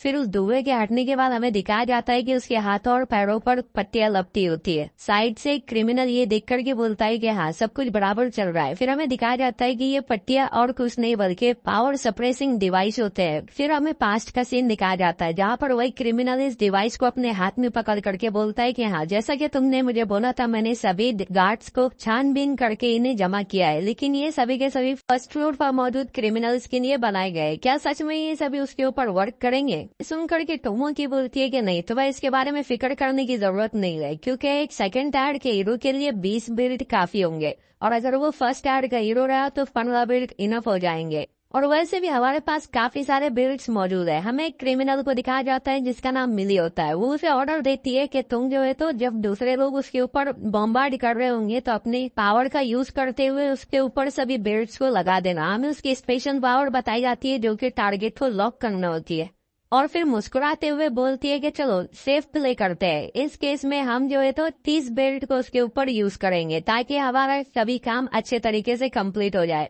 फिर हमें गेंग्यू को दिखाया जाता है, जिसे देख करके दो क्रिमिनल्स में से एक बोलता है कि हाँ, हमने अपने काम को कर लिया, और दूसरा उसे गाली देते हुए बोलता है कि अब तुम तो गए बेटा। और फिर वो दोनों कुछ देख करके हैरान हो जाते हैं। फिर हमें गेंग्यू को दिखाया जाता है जो कि अपनी पावर को रिलीज करना स्टार्ट कर देता है, जिसकी वजह से हमें दिखाया जाता है कि उसके बॉडी पर लगे हुए सभी पावर सप्रेसिंग बेल्ट डिस्ट्रॉय हो जाते हैं और उसकी पावर चारों तरफ फैल रही होती है। गेंग्यू भी लाइक, तू तो गया बेटे, चलो मजाक से हट गए। फिर हमें दिखाया जाता है कि सभी क्रिमिनल्स उसकी पावर्स को ही देख रहे होते हैं। तभी गेंग्यू अपने फिस्ट के साथ में एक अटैक उनकी तरफ लॉन्च कर देता है, जिसकी वजह से वो सभी क्रिमिनल्स मर रहे होते हैं। फिर हमें साइड बाय साइड बताया जाता है कि गेंग्यू सभी फर्स्ट टायर हीरोज से काफी ज्यादा पावरफुल है। फिर इस सीन को लाइव टेलीकास्ट देखने के बाद वो क्रिमिनल और टोमोकी दोनों के ही पसीने छूट जाते हैं। फिर हमें बताया जाता है कि टोमोकी ने 3 प्लान बना रखे थे, मतलब एक फेल हुआ तो दूसरा स्टार्ट करेंगे। फिर हमें बचे हुए क्रिमिनल्स को दिखाया जाता है। तभी टोमोकी चिल्ला करके बोलती है कि जल्दी से नेक्स्ट फेज को स्टार्ट करो, ये दूसरे फेज को स्टार्ट करने का टाइम है। फिर हमें गेंग्यू को दिखाया जाता है जो कि वहीं पर ही रुक जाता है। फिर हमें उसके सामने दिखाया जाता है कि कई सारे क्रिमिनल्स ने अपने पास गार्ड्स को पकड़ कर रखा होता है, और फिर वो उससे बोलते हैं कि वहीं पर ही रुक जाओ वरना हम इसे मार देंगे। फिर उनमें से एक क्रिमिनल बोलता है कि अगर तुम इन्हें बचाना चाहते हो तो। तभी उसकी बात को बगैर सुने गेंग्यू अपनी एक फिंगर को ऊपर करता है, और उसकी पावर्स की वजह से वहां मौजूद गार्ड्स को छोड़ करके बाकी सभी क्रिमिनल्स मारे जाते हैं। फिर हमें साइड बाय साइड बताया जाता है कि दूसरा प्लान इस वजह से फेल हुआ क्योंकि टोमोकी ने सोचा था कि उसके पास सिर्फ और सिर्फ फिजिकल टाइप पावर है, लेकिन हमारे गेंग्यू के पास तो स्पेशल टाइप भी पावर मौजूद है। फिर थर्ड और लास्ट प्लान की बारी आती है, जिसमें हमें सभी क्रिमिनल्स को दिखाया जाता है जो कि अपने अपने सेल में वापस जा रहे होते हैं और घबराते हुए बोलते हैं कि हमें मारना मत, हम अपने सेल के अंदर वापस जा रहे हैं। तभी हमें गेंग्यू की पावर से बनी हुई शॉर्ट को दिखाया जाता है। गेंग्यू अपनी शॉर्ट को बनाकर वहां पर एक स्टैंड लेता है और जोर से अपनी शॉर्ट को उस पूरी जगह पर घुमाता है, जिसकी वजह से वहां मौजूद सभी क्रिमिनल्स मारे जाते हैं। गेंग्यू बोलता है कि काफी ज्यादा देर हो चुकी है अब सरेंडर करने के लिए। फिर हमें बताया जाता है कि टोमोकी ने किसी ऐसे के अगेंस्ट में फाइट करने के लिए स्ट्रेटजीज बनाई थी जिससे वो कभी भी जीत नहीं सकते थे। फिर हमें उसी क्रिमिनल को दिखाया जाता है जो कि ये सब देख करके काफी ज्यादा घबरा जाता है और फिर बोलता है कि उसने सभी के सभी लोगों को वाइप आउट कर दिया, क्या तुम्हारे पास कोई और दूसरा प्लान भी मौजूद है? फिर हमें टोमोकी को दिखाया जाता है जो कि काफी ज्यादा घबरा चुकी होती है और अपने मन में बोल रही होती है कि ये कैसे हो सकता है, ये तो बिल्कुल ही इम्पॉसिबल है।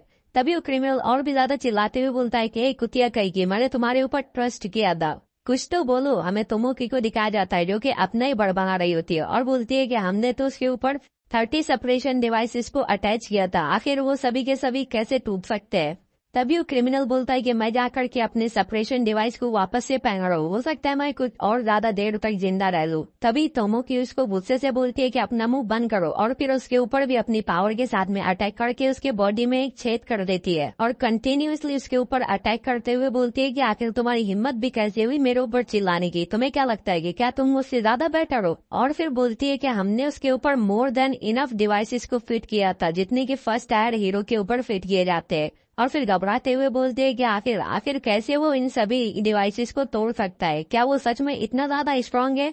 अगर वो इतना ही स्ट्रांग था तो फिर उसने विलन से खुद ही फाइट क्यों नहीं ली। और फिर चिल्ला करके बोलती है कि ये सब कुछ बिल्कुल भी साइंस नहीं बना हुआ है। तभी उसे अपने साइड से किसी के रेंगने की आवाज आती है। फिर वो वहाँ पर देखती है तो हमें दिखाया जाता है कि वहाँ पर वही प्रिजन गार्ड होता है जिसका वो इतने समय से एक कुर्सी की तरह इस्तेमाल कर रही थी। वो घबराते हुए वहाँ से भागने की कोशिश कर पाए, वो उसे गुस्से के साथ बोल रही होती है। हमें उस गार्ड को दिखाया जाता है जो भी काफी ज्यादा रो रहा होता है और चिल्ला रहा होता है कि प्लीज मेरी कोई मदद करो। वो अपने हाथ में पावर को जमा करके उसके ऊपर अटैक करने वाली होती है, तभी उसका हाथ कट जाता है और फिर वो अपने पीछे देखती है जहाँ से गेंगी उसके तरफ ही आ रहा होता है। और फिर वो बोलता है कि हीरोइन टोमोकी, या फिर मैं तुम्हें कहूँ इनमें टोमोकी, क्या तुम्हारे पास कोई तुम्हारे आखिरी वर्ड है। वो उसके तरफ देखकर ये काफी ज्यादा घबरा जाती है और फिर बोलती है कि मुझे लगता है कि अब मेरा खेल खत्म। गेंगी उसके तरफ देख करके बोलता है क्या यही तुम्हारे लास्ट वर्ड है। टोमोकी बोलती है क्या सच में इक्वालिटी टीम के सभी हीरोज मर चुके हैं। गेंगी बोलता है कि हाँ। तो फिर टोमोकी बोलती है कि हाँ मुझे लगता है कि फिर टोमोई भी मर चुके होंगे, है ना। ये सुनकर के गेंगी कोई भी जवाब नहीं देता। फिर टोमोकी बोलती है कि तो फिर वो जा चुकी है। मैंने तो उससे पहले ही कहा था कि वो एक हीरोइन ना बने, लेकिन उसने अपनी बड़ी बहन की बात नहीं मानी। और फिर वो गेंगी से बोलती है कि मुझे यकीन नहीं होता है कि इक्वालिटी टीम का एक हीरो लोगों को मार रहा है। क्या दूसरे हीरोज को इस बारे में पता है। तुम्हें तो पता ही है ना, रोजा ने इस हीरो इंडस्ट्री को चेंज करने में कितनी ज्यादा मेहनत की थी, लेकिन तुम उसके किए कराए पर पानी डाल रहे हो। रोजा तो अपने खबर में से जब ये देखेंगी तो काफी ज्यादा अपसेट हो जाएंगी। गेंगी उसके कोई भी सवालों का जवाब नहीं देता है और फिर बोलता है क्या तुम्हारा हो गया। फिर वहाँ से सीन पास्ट में शिफ्ट होता है। फिर हमें एक बिल्डिंग को दिखाया जाता है जिसे कि कोई देख रहा होता है। फिर हमें दिखाया जाता है कि वो और कोई नहीं बल्कि टोमोकी होती है। फिर हमें बताया जाता है कि ये फर्स्ट टाइम था जब टोमोकी ने हीरोइन बनने के बारे में सोचा था। वो तो सिर्फ इन इफेक्ट्स को जानती थी कि हीरो जो है वो विलन को मारते हैं। फिर हमें बताया जाता है कि एक विलन ने एक सिविलन को बंदी बना लिया होता है और फिर वो अपने सामने वाले हीरो से बोल रहा होता है कि अपनी जगह से बिल्कुल भी मत हिलना। और फिर बोलता है अगर तुम अपनी जगह से जरा भी हिले दो। तभी हमें एक स्लाइस दिखाया जाता है। फिर हम देखते हैं कि वो सिविलियन और विलन दोनों भी एक साथ मर चुके होते हैं। फिर हमें हीरो को दिखाया जाता है जो कि बोलता है कि हाँ हमारा मिशन कंप्लीट हो चुका है। फिर हमें बताया जाता है कि टोमोकी एक हीरोइन बनी जिसका नाम ब्लिस था, वो भी सिर्फ और सिर्फ एक ही रीजन की वजह से। वो रीजन हमें बताया जाता है जो कि और कोई नहीं, इसकी छोटी बहन टोमाई होती है, जो कि उसके तरफ देख करके बोल रही होती है कि बिग सिस्टर आप काफी ज्यादा इनक्रेडिबल हो।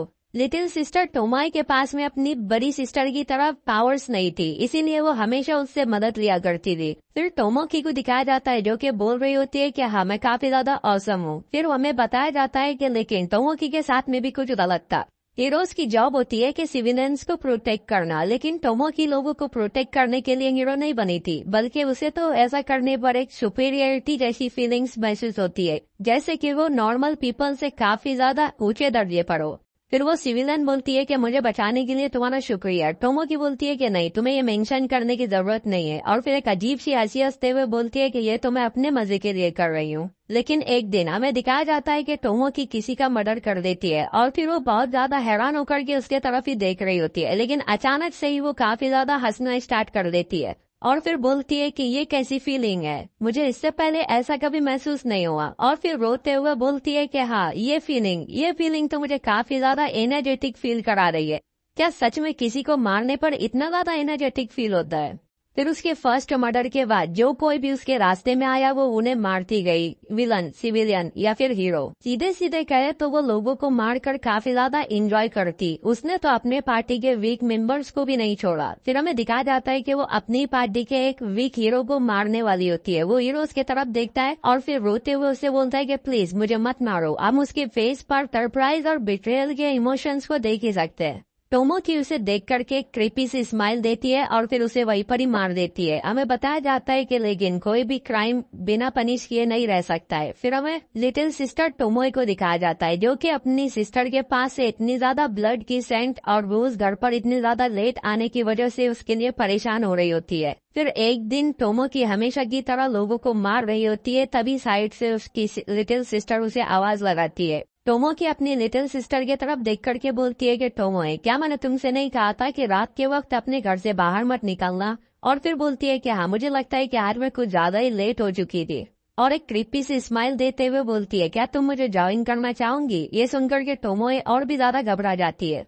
टोमो की बोलती है, अच्छा अगर तुम ये नहीं करना चाहती तो फिर मैं ये खुद ही कर लेती हूँ। तभी वो अपने साइड में देखती है कि एक चैन आकर के उसके हाथ को पकड़ लेती है, जिसे देख कर वो काफी ज्यादा हैरान हो रही होती है। फिर हमें उसकी छोटी सिस्टर टोमोए को दिखाया जाता है जो कि अपनी एबिलिटीज को अनलॉक कर चुकी होती है। वो काफी ज्यादा रो रही होती है। उसने अपनी एबिलिटीज को अनलॉक करने के बाद सबसे पहला काम अपनी बड़ी सिस्टर को रोकने का किया होता है और फिर वो उस दिन के बाद से अपने आप को एक हीरोइन के तौर पर रजिस्टर्ड करवा लेती है और फिर अपनी बिग सिस्टर टोमोकी को ट्रैक करने का काम स्टार्ट कर देती है। फिर एक दिन हमें टोमोकी को दिखाया जाता है जो कि चैनों में निपटी होती है। फिर हमें टोमाई को दिखाया जाता है जो कि उससे बोलती है कि विलन टोमोकी, तुम अंडर अरेस्ट हो चुकी हो। टोमोकी उससे बोलती है, तुम जानती हो कि मैं तुम्हारी सिस्टर हूँ, तो फिर तुम मेरे नाम के आगे ये विलन वाला पार्ट क्यों लगा रही हो। मैं तुमसे काफी ज्यादा अपसेट हूँ। और फिर बोलती है कि हाँ, मैं देख सकती हूँ कि तुम्हारी पावर्स काफी ज्यादा स्ट्रांग है, लेकिन सबसे ज्यादा बुरी बात यह है कि ये समनिंग टाइप है जो कि फिजिकल टाइप्स पावर के अंदर इंक्लूड नहीं होती। मुझे सच में उन लोगों पर काफी ज्यादा दया आती है जिनके पास फिजिकल टाइप सुपर पावर्स नहीं होती है, क्योंकि वो अपने टारगेट के ऊपर दूर से अटैक करते हैं। इसीलिए वो इस चीज को कभी फील नहीं कर सकते कि लोगों को अपने हाथों से क्रश करना कितना ज्यादा एनर्जेटिक फील कराता है। और फिर बोलती है, मेरी लिटिल सिस्टर, तुम ये कभी भी नहीं समझ पाओगी कि मुझे किस तरीके से फील होता है। ये सुनकर के टोमोए बोलती है कि नहीं, तुम मेरी सिस्टर नहीं हो। फिर सीन प्रेजेंट में शिफ्ट होता है जहाँ पर टोमो की पूछती है, आखिर मेरी सिस्टर किस तरीके से मरी, क्या उसे एक पीसफुल मौत मिली। गैंग्यू बताता है कि वो वांग के साथ हुई पिछली बैटल के अंदर मारी गई। फिर हमें उस सीन को दिखाया जाता है। गैंग्यू टोमोए की तरफ देख रहा होता है। टोमोए वही जमीन पर पड़ी रो रही होती है और फिर बोलती है कि काफी ज्यादा दर्द दे रहा है, प्लीज मुझे बचा लो। और फिर अपनी सिस्टर टोमोती का नाम लेती है और वहीं पर ही मर जाती है। गैंग्यू बोलता है कि उसने तुम्हारा नाम लिया और फिर मर गई। ये सुनकर के टोमो की थोड़ी देर खामोश रहती है और फिर बोलती है कि मुझे तुमसे पूछना ही नहीं चाहिए था। और फिर अपनी पावर्स को एक्टिवेट करते हुए बोलती है कि ये मुझे काफी ज्यादा बैड फील करा रहा है।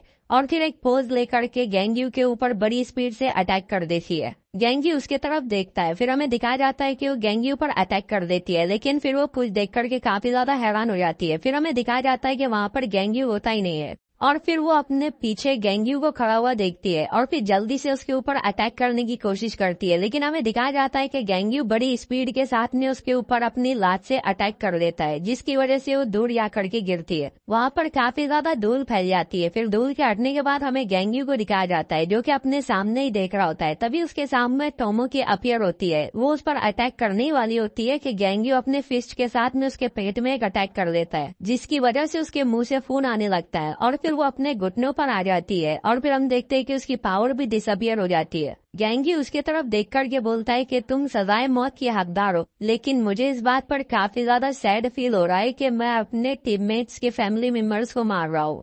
ये सुनकर के टोमो की बोलती है, तो फिर मुझे तुम छोड़ दो ना। और फिर उसके सामने गिड़गिड़ाना स्टार्ट कर देती है और बोलती है कि हाँ, मुझे पता है कि रोज ने तुमसे एक प्रॉमिस लिया होगा कि किसी को किल नहीं करना है। गैंग्यू बोलता है कि नहीं, मैं अब कोई हीरो नहीं हूँ। ये सुनने के बाद भी वो उससे बोलती है कि नहीं, फिर भी तुम प्लीज मुझे मत मारो, मैं सच में मरना नहीं चाहती हूँ। गैंग्यू उससे बोलता है कि जरा अपनी बातों पर गौर करो, क्या ये वही चीज थी है जो कि तुम काफी ज्यादा लोगों से बार बार सुनती आ रही हो। फिर हमें उसकी परछाई में दिखाया जाता है उन सभी लोगों को जिन्हें उन्हें मारी होती है और वो भी इसी तरीके से उससे गिड़गिड़ा रहे होते। गैंग्यू उससे बोलता है, तो फिर मुझे बताओ आखिर तुम्हारा क्या रिस्पॉन्स था। ये सुनकर के वो बिल्कुल ही चुप हो जाती है। फिर हमें गैंग्यू को दिखाया जाता है जो कि अपनी फिस्ट के अंदर पावर को जमा करके उसके ऊपर अटैक कर देता है और फिर हमें उस प्रिजन को दोबारा से थर-थर कांपता हुआ दिखाया जाता है। फिर हमें वहाँ पर काइन और गेटो को दिखाया जाता है, जिससे मिसेस सिंगा बोलती है, क्या तुमने उस साउंड को सुना, ये जरूर गैंग्यू ही होगा। ओह माय गॉडनेस, मैं तो काफी ज्यादा खुश हूँ। फिर हमें उस प्रिजन के सेकंड फ्लोर पर मौजूद एक सर्वाइवर प्रिजनर को दिखाया जाता है जो कि ऊपर देख करके बोल रही होती है कि आखिर ये क्या चल रहा है। फिर हमें प्रिजनर गार्ड के हेड को दिखाया जाता है जिसे कि हमारे वांग ने पहना होता है, और वो भी इस धमाके को सुनकर के काफी ज्यादा खुश हो रहा होता है और फिर बोलता है कि हाँ अब मुझसे और नहीं रहा जाता, और वो अपनी पावर्स के साथ में दूसरी लड़की को भी कैरी किया होता है,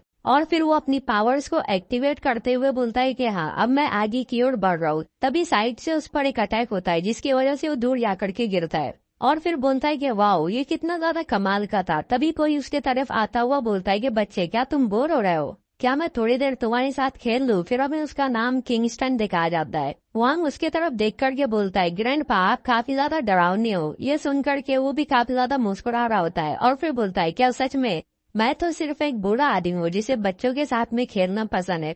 फिर हमें बताया जाता है कि ये 5th फ्लोर का नंबर 1 क्रिमिनल है। फिर सीन चेंज होकर के हमें कंट्रोल रूम दिखाया जाता है जहाँ पर 2 प्रिजनर गार्ड चिल्ला करके बोलते हैं मैम। वार्डन उनके तरफ देखती है और फिर बोलती है क्या मसला है। वो बोलते हैं कि जरा देखो किंगस्टर और वॉन अभी एक दूसरे के आमने सामने खड़े हैं। ये देख करके वार्डन बोलती है ये तो काफी ज्यादा अच्छी न्यूज है, इसका तो यही मतलब है कि उन दोनों में से कोई एक मरने वाला है। मैं तो ये चाहती हूँ कि किंगस्टन जीत जाए क्योंकि वो वॉन्ग की तरह ज्यादा परेशान करने वाला नहीं है। और फिर थोड़ा सा परेशान होते हुए बोलती है कि लेकिन आखिर वांग इस लड़की को अपने साथ लेकर के क्यों घूम रहा है। फिर वांग बोलता है ग्रैंडपा क्या आप मेरे साथ खेलने वाले हैं। किंगस्टन बोलता है कि हाँ। तो फिर वांग बोलता है कि नहीं लेकिन मैं आपके साथ में खेलना नहीं चाहता। ये सुनकर के किंगस्टन बोलता है कि लेकिन मैं तो तुम्हारे साथ खेलना चाहता हूँ, और फिर अपनी एनर्जी को रिलीज करने लगता है।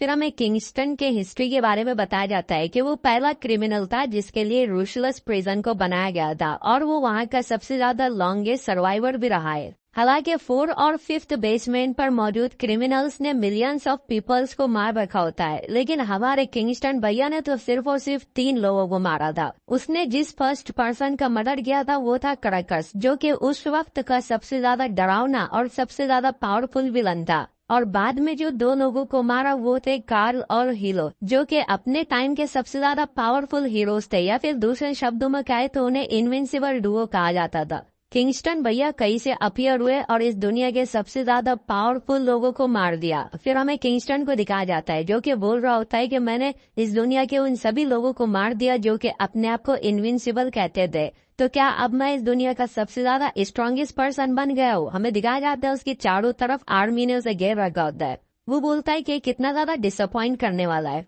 उसने सिर्फ और सिर्फ इतने अल्फाज बोलने के बाद अपने आप को गवर्नमेंट के हवाले कर लिया। उसने सिर्फ और सिर्फ 3 लोगों को मारा था और तो और अपने आप को गवर्नमेंट के हवाले भी कर दिया था, और कई दफा गवर्नमेंट के बोलने पर उनकी मदद भी की थी। इसी वजह से उसकी एग्जीक्यूशन को डिले कर दिया गया और वो 30 साल तक उस प्रिजन के अंदर सरवाइव कर पाया। फिर हमें प्रेजेंट किंगस्टन को दिखाया जाता है जो कि बोलता है कि बच्चे मैं तुम्हें मारने वाला नहीं हूँ, तो चलो एक गेम खेलते हैं। ये सुनकर के वांग बोलता है कि ठीक है चलो खेलते हैं, और फिर अपनी एबिलिटी का यूज करते हुए वहाँ मौजूद सभी प्रिजन गार्ड्स को हवा में उड़ाता है और फिर उन सभी की बॉडी को ब्लास्ट करके उनकी बॉडी से एक छोटे छोटे बॉल बना देता है। बोलता है कि मुझे थोड़ी देर तक यहीं पर ही खेलना होगा, और उन सभी बॉल्स को किंगस्टन की तरफ शूट कर देता है। फिर हमें किंगस्टन को दिखाया जाता है जो कि वहीं पर ही खड़ा होता है। फिर उन बॉल्स को अपने तरफ आता देख करके अपनी पावर्स को यूज करने लगता है जो कि मार्शल आर्ट्स के ही सिमिलर नजर आ रही होती है। वो एकदम हमें स्लोमो में दिखाया जाता है कि अपने हाथों के जरिए उन बॉल्स को कैच करता है और किसी को कट करता है और कई सारे बॉल्स को डिफ्लेक्ट कर रहा होता है। इसे देख करके मुझे वन पंच मैन में मौजूद गारो के मास्टर बैंक की याद आ गई है। वो आगे जाकर के खड़ा हो जाता है। हमें दिखाया जाता है वो सभी के सभी बॉल्स फूट जाते हैं और फिर वो दोनों भी एक दूसरे के तरफ ही देख रहे होते हैं। फिर किंगस्टन बोलता है कि मुझे तो लगा था कि तुम टेलीकाइनेसिस का यूज कर रहे हो, लेकिन ये टेलीकाइनेसिस नहीं थी। जिस तरीके से तुम अटैक और डिफेंड कर पा रहे थे ये कुछ और है, तो मुझे क्या तुम इस बारे में बताओगे। वांग बोलता है कि नहीं, मैंने अपने माइंड को चेंज कर दिया है। मुझे ग्रैंडपा के साथ खेलने में बिल्कुल भी मजा नहीं आ रहा है। आखिर ऐसे किसी को मारने का फायदा ही क्या जो कि अभी बूढ़ा होने के बाद थोड़े ही दिनों में मरने वाला हो। ये सुनकर के किंगस्टन उसके तरफ गुस्से से देख करके बोलता है कि तुम काफी ज्यादा घमंडी हो, और फिर अपने पैर को उठाते हुए बोलता है कि मैंने तुम्हारे जैसे कई सारे लोगों को देखा है जो कि अपने आप को एक छोटे से पाउंड में रख करके एक बड़ी फिश समझने लगते हैं। और फिर वो अपने पैर को जमीन पर रखता है, जिसके इफेक्ट की वजह से हमें दिखाया जाता है कि वो पूरा का पूरा ग्राउंड ही टैटर हो जाता है और सभी पत्थर हवा में उड़ रहे होते हैं। और वो उसी आइकॉनिक लुक के साथ में बोलता है कि लेकिन आखिर में वो सभी के सभी मेरे हाथों से मारे गए। फिर हमें कंट्रोल रूम में दिखाया जाता है, जहाँ पर वो गार्ड जमीन पर लेट करके चिल्ला रहा होता है, अरे नहीं, मुझे लगता है कि बिल्डिंग गिरने वाली है। ये सुनकर के वार्डन उससे बोलती है कि आप अपनी ओवर एक्टिंग को बंद करो। फिर बोलती है कि ये प्रिजन 20 स्पेशल वॉल से बना है, जिसकी सिंगल वॉल कोई फर्स्ट या सेकंड टायर के हीरो की पावर के जरिए डिस्ट्रॉय नहीं किया जा सकता। ये प्रिजन कभी भी डिस्ट्रॉय नहीं हो सकता है। और फिर हमें किंगस्टन को दिखाया जाता है, जो कि उनको बोलता है कि चलो मैं तुम्हें कुछ मैनर्स सिखाता हूँ। और फिर वो अपने ऑरा को रिलीज करते हुए बड़ी स्पीड के साथ में वहां से गायब हो जाता है, जिसे देखने के बाद हुआंग और वो लड़की दोनों भी काफी ज्यादा हैरान हो जाते हैं। फिर हमें हुआंग को दिखाया जाता है, जो कि कोई देख करके काफी ज्यादा घबरा चुका होता है। फिर हम देखते हैं कि किंगस्टन उसके सामने ही अपनी दोनों लातों को लेकर के अपीयर हो चुका होता है। और फिर हम देखते हैं कि उस अटैक के प्रेशर की वजह से ही वो पूरा का पूरा प्रिजन थर-थर कांपने लगता है। वो प्रेशर वार्डन और गेंग्यू दोनों को भी फील होता है। फिर वार्डन बोलती है, क्या सब लोग ठीक है? हमें उस गार्ड को दिखाया जाता है, जो कि कुछ देख करके काफी ज्यादा हैरान हो चुका होता है। वार्डन पूछती है आखिर किसने फाइट जीती है? फिर वो भी कुछ देख करके हैरान हो जाती है। हमें दिखाया जाता है कि वांग वहाँ पर सही सलामत खड़ा अपनी पीछे टूटी हुई दीवारों को देख रहा होता है। फिर हमें कंट्रोल रूम में उस गार्ड को दिखाया जाता है, जो कि बोलता है कि हमारी सभी वॉल्स डिस्ट्रॉय हो चुकी है। ये देखने के बाद वो वार्डन बोलती है कि अब तो अंग वी आर फिनिश्ड। हमें हुआंग को दिखाया जाता है, जो कि ये देख करके बोलता है कि ये तो चलती फिरती ड्रिल मशीन है, आखिर इसने कितनी सारी वॉल्स को ब्रेक कर लिया है। और फिर मुस्कुराते हुए बोलता है, ये तो काफी ज्यादा इंटरेस्टिंग है, क्या हम उसे फॉलो करते हुए बाहर चले जाए? तभी उनके पीछे से आवाज आती है, आखिर तुम उस ओल्ड मैन को क्यों फॉलो कर रहे हो? फिर हमें काइन और गीतों को दिखाया जाता है और हमें मिस सिंका की एक क्रिपी से स्माइल भी दिखाई जाती है। और फिर वो बोलती है कि ये काफी ज्यादा इंटरेस्टिंग होगा अगर तुम मुझसे बात करते हो तो। वार्डन और वो गार्ड भी उसे वहाँ पर देख करके काफी ज्यादा हैरान हो जाते हैं। फिर हमें युवांग को दिखाया जाता है, जो कि एकदम सीरियस होते हुए बोलता है कि आखिर तुम लोग कौन हो? ये सुनकर के मिस सिंका बोलती है कि तुम इस बारे में और भी ज्यादा अच्छे तरीके से पता लगा पाओगे अगर तुम मुझसे बात करते हो तो। ये देख करके वार्डन चिल्लाते हुए बोलती है कि आखिर ये लड़की कौन है और आखिर वो हमारी प्रिजन के 5th बेसमेंट पर क्या कर रही है। हमें साइड में खड़े हुए गार्ड को दिखाया जाता है, जो कि बोलता है कि आखिर यहाँ पर चल क्या रहा है। मिस सिंह का कैमरे की तरफ देख करके बोलती है कि लेकिन सबसे पहले हमें इन बाहर से देखने वाले लोगों को यहाँ से भगा देना चाहिए। ये देख करके वार्डन और भी ज्यादा गुस्सा हो जाती है और बोलती है कि लाना तो। फिर हमें गेंग्यू को दिखाया जाता है, जो कि 2nd बेसमेंट के गेट के सामने आकर के खड़ा होता है और फिर वो वार्डन से बोलता है कि मैंने 1st बेसमेंट को पूरी तरीके से क्लियर कर लिया है, इसलिए तुम 2nd बेसमेंट के डोर को ओपन करो। फिर हमें वार्डन की आवाज आती है कि गेंग्यू थोड़ा सा रुको, लेकिन तभी वो कॉल कट हो जाता है और फिर वहाँ पर कोई भी सिग्नल नहीं आ रहा होता है। गेंग्यू वहीं पर ही खड़ा होकर के बोलता है कि मुझे लगता है कि यहाँ पर सिग्नल काफी ज्यादा बुरा है और फिर अपने हाथों के साथ में ही उस गेट को ओपन करने लगता है।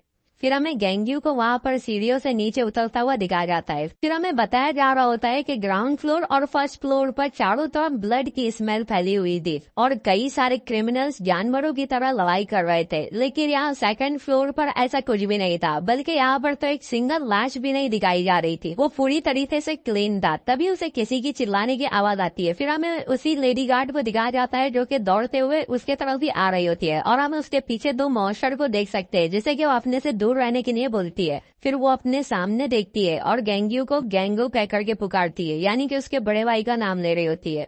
फिर हम देखते हैं कि वो मॉन्स्टर उसके ऊपर अटैक कर देते हैं, लेकिन हम उसके अगले ही सीन में देखते हैं कि गेंग्यू ने अपनी पावर्स के साथ में उन्हें डिस्ट्रॉय कर दिया होता है। फिर हमें दिखाया जाता है कि वो लेडी वहीं पर ही बैठ रही होती है। गेंग्यू उसके पास जाकर के उससे पूछता है, क्या तुम ठीक हो? तभी वो उठ करके उसे गले लगा देती है और फिर उसे गेंगू कह करके पुकारती है। फिर उसे बोलती है कि मैंने तो सुना था कि तुम 5th बेसमेंट फ्लोर पे हो, लेकिन फिर यहाँ पर कैसे? और तो और तुमने मुझे ये भी नहीं बताया कि तुम्हारे पास सुपर पावर्स है, ये तो काफी ज्यादा कमाल की है। गेंग्यू उससे बोलता है कि मैं गेंगू नहीं बल्कि उसका ट्विन ब्रदर हूँ। ये सुनकर के बोलती है, क्या तुम सुपर हीरो गेंग्यू हो? फिर तुम इस एग्जीक्यूशन ऑफिसर के ड्रेस में क्या कर रहे हो? आखिर तुम यहाँ कर क्या रहे हो? गेंग्यू उसे बोलता है कि तुम्हें देख करके लगता है कि तुम गेंगू की कलीग हो, यानी कि उसके साथ में काम करने वाले। ये सुनकर के वो बोलती है कि नहीं मुझे माफ करना ब्रदर इन लॉ। ये सुनने के बाद तो गेंग्यू भी हैरान हो जाता है और फिर बोलता है क्या। तभी वो मुस्कुराते हुए बोलती है कि हम इससे पहले कभी मिले नहीं। अरे मैंने तो तुम्हें अपने आप को इंट्रोड्यूस भी नहीं करवाया है। मैं तुम्हारी फ्यूचर सिस्टर इन लॉ हूँ। तुम बिल्कुल अपने ब्रदर की तरह ही दिखते हो। गेंग्यू परेशान होकर के उसकी तरफ देख रहा होता है। तभी वहाँ से सीन चेंज होता है और हमें सेकंड बेसमेंट फ्लोर के आइसोलेशन रूम को दिखाया जाता है, जहाँ पर एक पर्सन बोलता है मिले मुझे लगता है कि आउटसाइडर यहाँ पर पहुंच चुके हैं। ये सुनकर के दूसरा पर्सन बोलता है कि हाँ माइल्स तुम सही बोल रहे हो, ये दोनों भी क्रिमिनल है ओके।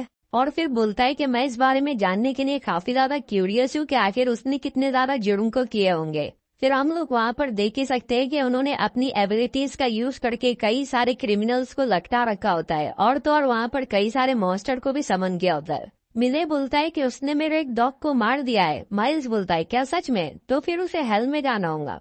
फिर हमें उसी प्रिजनर गार्ड को दिखाया जाता है जो कि बोल रही होती है कि मैंने तो तुम्हें सिर्फ और सिर्फ फोटोज और वीडियोस के अंदर ही देखा है। तुम्हें इस तरीके से फेस टू फेस देखने पर तुम और भी ज्यादा अच्छे लग रहे हो। तुमसे मिलकर के काफी ज्यादा अच्छा लगा। मेरा नाम जिया होंग है, रुशिलस प्रिजन की एक एग्जीक्यूशन ऑफिसर। गेंग्यू उससे बोलता है कि हाँ मेरे ब्रदर ने मुझसे बताया था कि उसकी एक गर्लफ्रेंड है, लेकिन उसने मुझे शादी के बारे में ऐसा कुछ नहीं कहा था। ये सुनकर के जिया बोलती है कि अच्छा ऐसी बात है क्या। फिर उसे इशारे से बताते हुए बोलती है कि जरा यहाँ देखो, यहाँ तुम्हारा छोटा और प्यारा सा नेफ्यू ग्रो कर रहा है। गेंग्यू ये देखकर के काफी ज्यादा हैरान हो जाता है और बोलता है क्या। ये सुनने के बाद जिया बोलती है कि अच्छा बात वो ऐसी है कि मुझे भी अभी कुछ दिन पहले ही पता चला है। गेंगो ने मुझसे कहा था कि वो वांग के एग्जीक्यूशन के बाद तुम्हें बताएगा। गेंग्यू थोड़ा सा सीरियस होते हुए बोलता है क्या जो कुछ भी तुम बोल रही हो बिल्कुल सच है। वो जिया बोलती है कि हाँ बिल्कुल सच है, क्या इसमें कुछ प्रॉब्लम है। गेंग्यू अपने चेहरे को दूसरे तरफ करते हुए बोलता है कि नहीं। जिया पूछती है आखिर तुम यहाँ पर क्या कर रहे हो, क्या तुम उस रियॉट को सबड्यू करने के लिए आए हो, और आखिर तुम इस ऑफिसर के यूनिफॉर्म में क्यों हो। गेंग्यू जवाब देते हुए बोलता है कि मैं यहाँ पर न्यू एग्जीक्यूशन ऑफिसर के तौर पर हायर किया गया हूँ ताकि मैं यहाँ मौजूद सभी प्रिजनर्स को एग्जीक्यूट कर सकूँ। ये सुनने के बाद जिया का मुंह खुला का खुला रह जाता है और फिर वो पूछती है क्या तुम यहाँ तक सभी के सभी क्रिमिनल्स को एग्जीक्यूट करते हुए आ रहे हो, लेकिन ऐसा तुम क्यों कर रहे हो, क्या तुम्हें ऐसा वार्डन ने करने के लिए कहा है। गेंगी उसके तरफ देख करके बोलता है कि मुझे तुम्हें देख करके ऐसा लग रहा है जैसे कि तुम्हें अभी कुछ भी नहीं पता है ना। चलो मैं तुम्हें शॉर्ट में बता देता हूँ। फिर थोड़ी देर के बाद वो उसे गेंगो की डेथ के अलावा सब कुछ जो कुछ भी हुआ है वो बता देता है। ये सब सुनने के बाद वो पूछती है आखिर वो इम्प्योर स्ट्राइक किसने की थी। गेंगी बोलता है कि उस मैटर के ऊपर अभी भी इन्वेस्टिगेट किया जा रहा है। फिर वो घबराते हुए पूछती है फिर गेंगू के बारे में क्या, वो भी तो 5th फ्लोर के ऊपर मौजूद था। गेंगी उसकी तरफ देखता है, वो काफी ज्यादा घबराई हुई होती है। फिर वो उससे बोलता है कि वो 5th फ्लोर से हमें रेस्क्यू करने के लिए सिग्नल्स भेज रहा है। ये सुनने के बाद उसकी जान में जान आती है। गेंगी उससे बोलता है कि ये एरिया बिल्कुल भी सेफ नहीं है, मैं तुम्हें ऊपर छोड़ देता हूँ। ये सुनकर के उससे वो बोलती है कि नहीं, मैं तुम्हारे काम को और भी ज्यादा आसान कर सकती हूँ, तुम्हें मेरी मदद की जरूरत पड़ेगी। ये सुनकर गेंगी बोलता है आखिर मैं ऐसा क्यों करूँगा। तभी उसको बताती है कि मेरे पास ऐसी एबिलिटी है कि मैं लोगों को देख करके उनकी मेमोरीज को रीड कर सकती हूँ। गेंगी उसे अजीब तरीके से देखने लगता है। ये देख करके उसको बोलती है कि अरे नहीं, तुम्हें परेशान होने की जरूरत नहीं है, मैंने तुम्हारे थॉट्स को नहीं पढ़ा है, मैं इसे सिर्फ और सिर्फ अच्छे कामों के लिए यूज करती हूँ। मैं अपनी एबिलिटी का यूज करके कैदियों और साइकेट्रिक जो कि ये चेक करते हैं कि कैदी ठीक हुआ है या नहीं, उनकी हेल्प करती हूँ ताकि ये बारे में पता लगा पाए कि वो अपने जुर्म के ऊपर गिल्टी फील कर रहे हैं या नहीं। गेंगी बोलता है कि आखिर इस तरीके से मेरी कैसी मदद हो सकती है। जिया उसे बताती है कि ये पूरा सेकेंड बेसमेंट फ्लोर 2 क्रिमिनल जो कि सिबलिंग्स है, माइल्स और मिले, इन दोनों के कंट्रोल में है। उन दोनों के ही पास में समनिंग टाइप की एबिलिटी है जिसके जरिए वो मॉन्स्टर्स को समन करते हैं और फिर वो मॉन्स्टर जा करके उन क्रिमिनल्स के हार्ट के अंदर स्टैप करते हैं जिसके जरिए वो क्रिमिनल्स भी उनके पपेट बन जाते हैं। इसी तरीके से वो पूरे सेकेंड बेसमेंट फ्लोर को अपने आइसोलेशन सेल में रहते हुए कंट्रोल कर रहा है। गेंगी बोलता है कि मुझे उनकी पावर्स के बारे में पहले से ही पता है क्योंकि वो लोग मैगोस के डिसाइपल है जो कि इक्वालिटी टीम का एक और हीरो था, इसलिए तुम यहाँ से जा सकती हो। ये सुनकर कि जिया बोलती है कि नहीं, उन्होंने यहाँ मौजूद सभी लोगों को पपेट्स के अंदर कन्वर्ट कर लिया है जिनके अंदर काफी सारे करेक्शन ऑफिसर्स भी है, इसलिए तुम उन्हें देख करके पता नहीं लगा पाओगे, लेकिन मैं अपनी पावर्स के साथ इन्हें पता लगा सकती हूँ। गेंगी चुपचाप उसके तरफ देखता है और फिर बोलता है कि वो जबकि पहले से ही पपेट बन चुके तो वो लोग तो पहले से ही मर गए ना, उन्हें बचाने का क्या फायदा। ये सुनकर जिया बोलती है कि नहीं, वो लोग मरे नहीं है, वो अब भी बिल्कुल सही सलामत जिंदा है। हमें बस उनके ऊपर से उन सिबलिंग की पावर्स को रिलीज करवाना है। गेंग्यू बोलता है कि लेकिन वो सिबलिंग्स ऐसा कभी भी नहीं करेंगे। जिया बोलती है कि नहीं, मैं एक बार ट्राई करती हूँ, मैं उन्हें समझा सकती हूँ। गेंग्यू बोलता है कि ये बिल्कुल भी सेफ नहीं है, जरा तुम अपने बेबी के बारे में तो सोचो। ये सुनकर के वो बोलती है कि हाँ, मैं इस सब चीजों के बारे में पहले ही सोच चुकी हूँ। मैं एक एग्जीक्यूशन ऑफिसर हूँ और एक ऑफिसर होने के नाते मेरी सबसे पहले ड्यूटी मेरा फर्ज है। गेंग्यू को उसके अंदर उसका ब्रदर दिखाई दे रहा होता है और फिर वो सब बातें सुनने के बाद बोलता है कि अच्छा फिर ठीक है, और फिर अपनी पावर्स का यूज करते हुए उसे हवा में उड़ा देता है। वो बोलती है कि आखिर ये क्या है। गेंग्यू बोलता है कि ये मेरी पावर है जो तुम्हें खतरे से बचा कर रखेंगी। वो ये सुनने के बाद बोलती है क्या ये मेरी बॉडी के ऊपर अफेक्ट नहीं करने वाली। ये काफी ज्यादा वियर्ड फील करा रही है। गेंग्यू उसकी कोई भी बात का जवाब नहीं देता। थोड़ी दूर चलने के बाद वो वहीं पर ही रुक जाते हैं। हमें उनके सामने कई सारे मॉन्स्टर को दिखाया जाता है। जिया उसे देख करके बोलती है कि ये बड़े भाई माइल्स की पावर है। हमारे कई सारे ऑफिसर्स इसके जरिए ही कैप्चर किए गए, तो थोड़ा ध्यान से। ये सुनने के बाद गेंग्यू बोलता है कि ठीक है, मुझे बताओ इनके अंदर ऑफिसर्स कौन से। वो अपनी पावर्स का यूज करती है और फिर देख करके बोलती है कि जो लास्ट में दो खड़े हैं वो ऑफिसर्स है, और फिर बोलती है कि इन सभी लोगों को सबड्यू करके सेपरेट कर दो। तभी हमें दिखाया जाता है कि उसका बॉल बंद होने लगता है। ये देख करके बोलती है आखिर तुम ये क्या कर रहे हो। गेंग्यू बोलता है कि मैं इससे भी बेहतर तरीके को जानता हूँ। वो उस बॉल के अंदर से चिल्ला रही होती है कि मुझे कुछ दिखाई नहीं दे रहा है। फिर हमें गेंग्यू को दिखाया जाता है जो कि अपनी पावर्स का यूज करके पीछे खड़े हुए दोनों मॉन्स्टर्स को ट्रैप कर देता है, और फिर बोलता है कि ये सबसे ज्यादा आसान तरीका है दो ग्रुप को डिफरेंशिएट करने का। एक को ट्रैप कर दो और दूसरे को अपने ऊपर अटैक करने दो। बोलता है कि बाकी बचे हुए जितने भी कैदी है वो मेरे हाथों से मारे जाने वाले। हम देखते हैं वो सभी मॉन्स्टर उसके ऊपर अटैक कर रहे होते हैं और वो अपने फिस्ट के साथ में अटैक करके उन सभी को वहीं पर ही मारने लगता है, और फिर वो बड़े ही गुस्से के साथ में उन सभी मॉन्स्टर्स को एक ही बारी में मार देता है। फिर हम देखते हैं कि एक बॉल के अंदर से उन्हें कोई देख रहा होता है। वो और कोई नहीं बल्कि वही दोनों सिबलिंग्स होते हैं। और फिर वो ये देखने के बाद छोटे वाला भाई बड़े वाले भाई से पूछता है माइल, क्या तुम्हें क्या लगता है, क्या ये पर्सन हमारे मास्टर से ज्यादा स्ट्रांग है। ये सुनकर माइल बोलता है कि नहीं, किसे पता।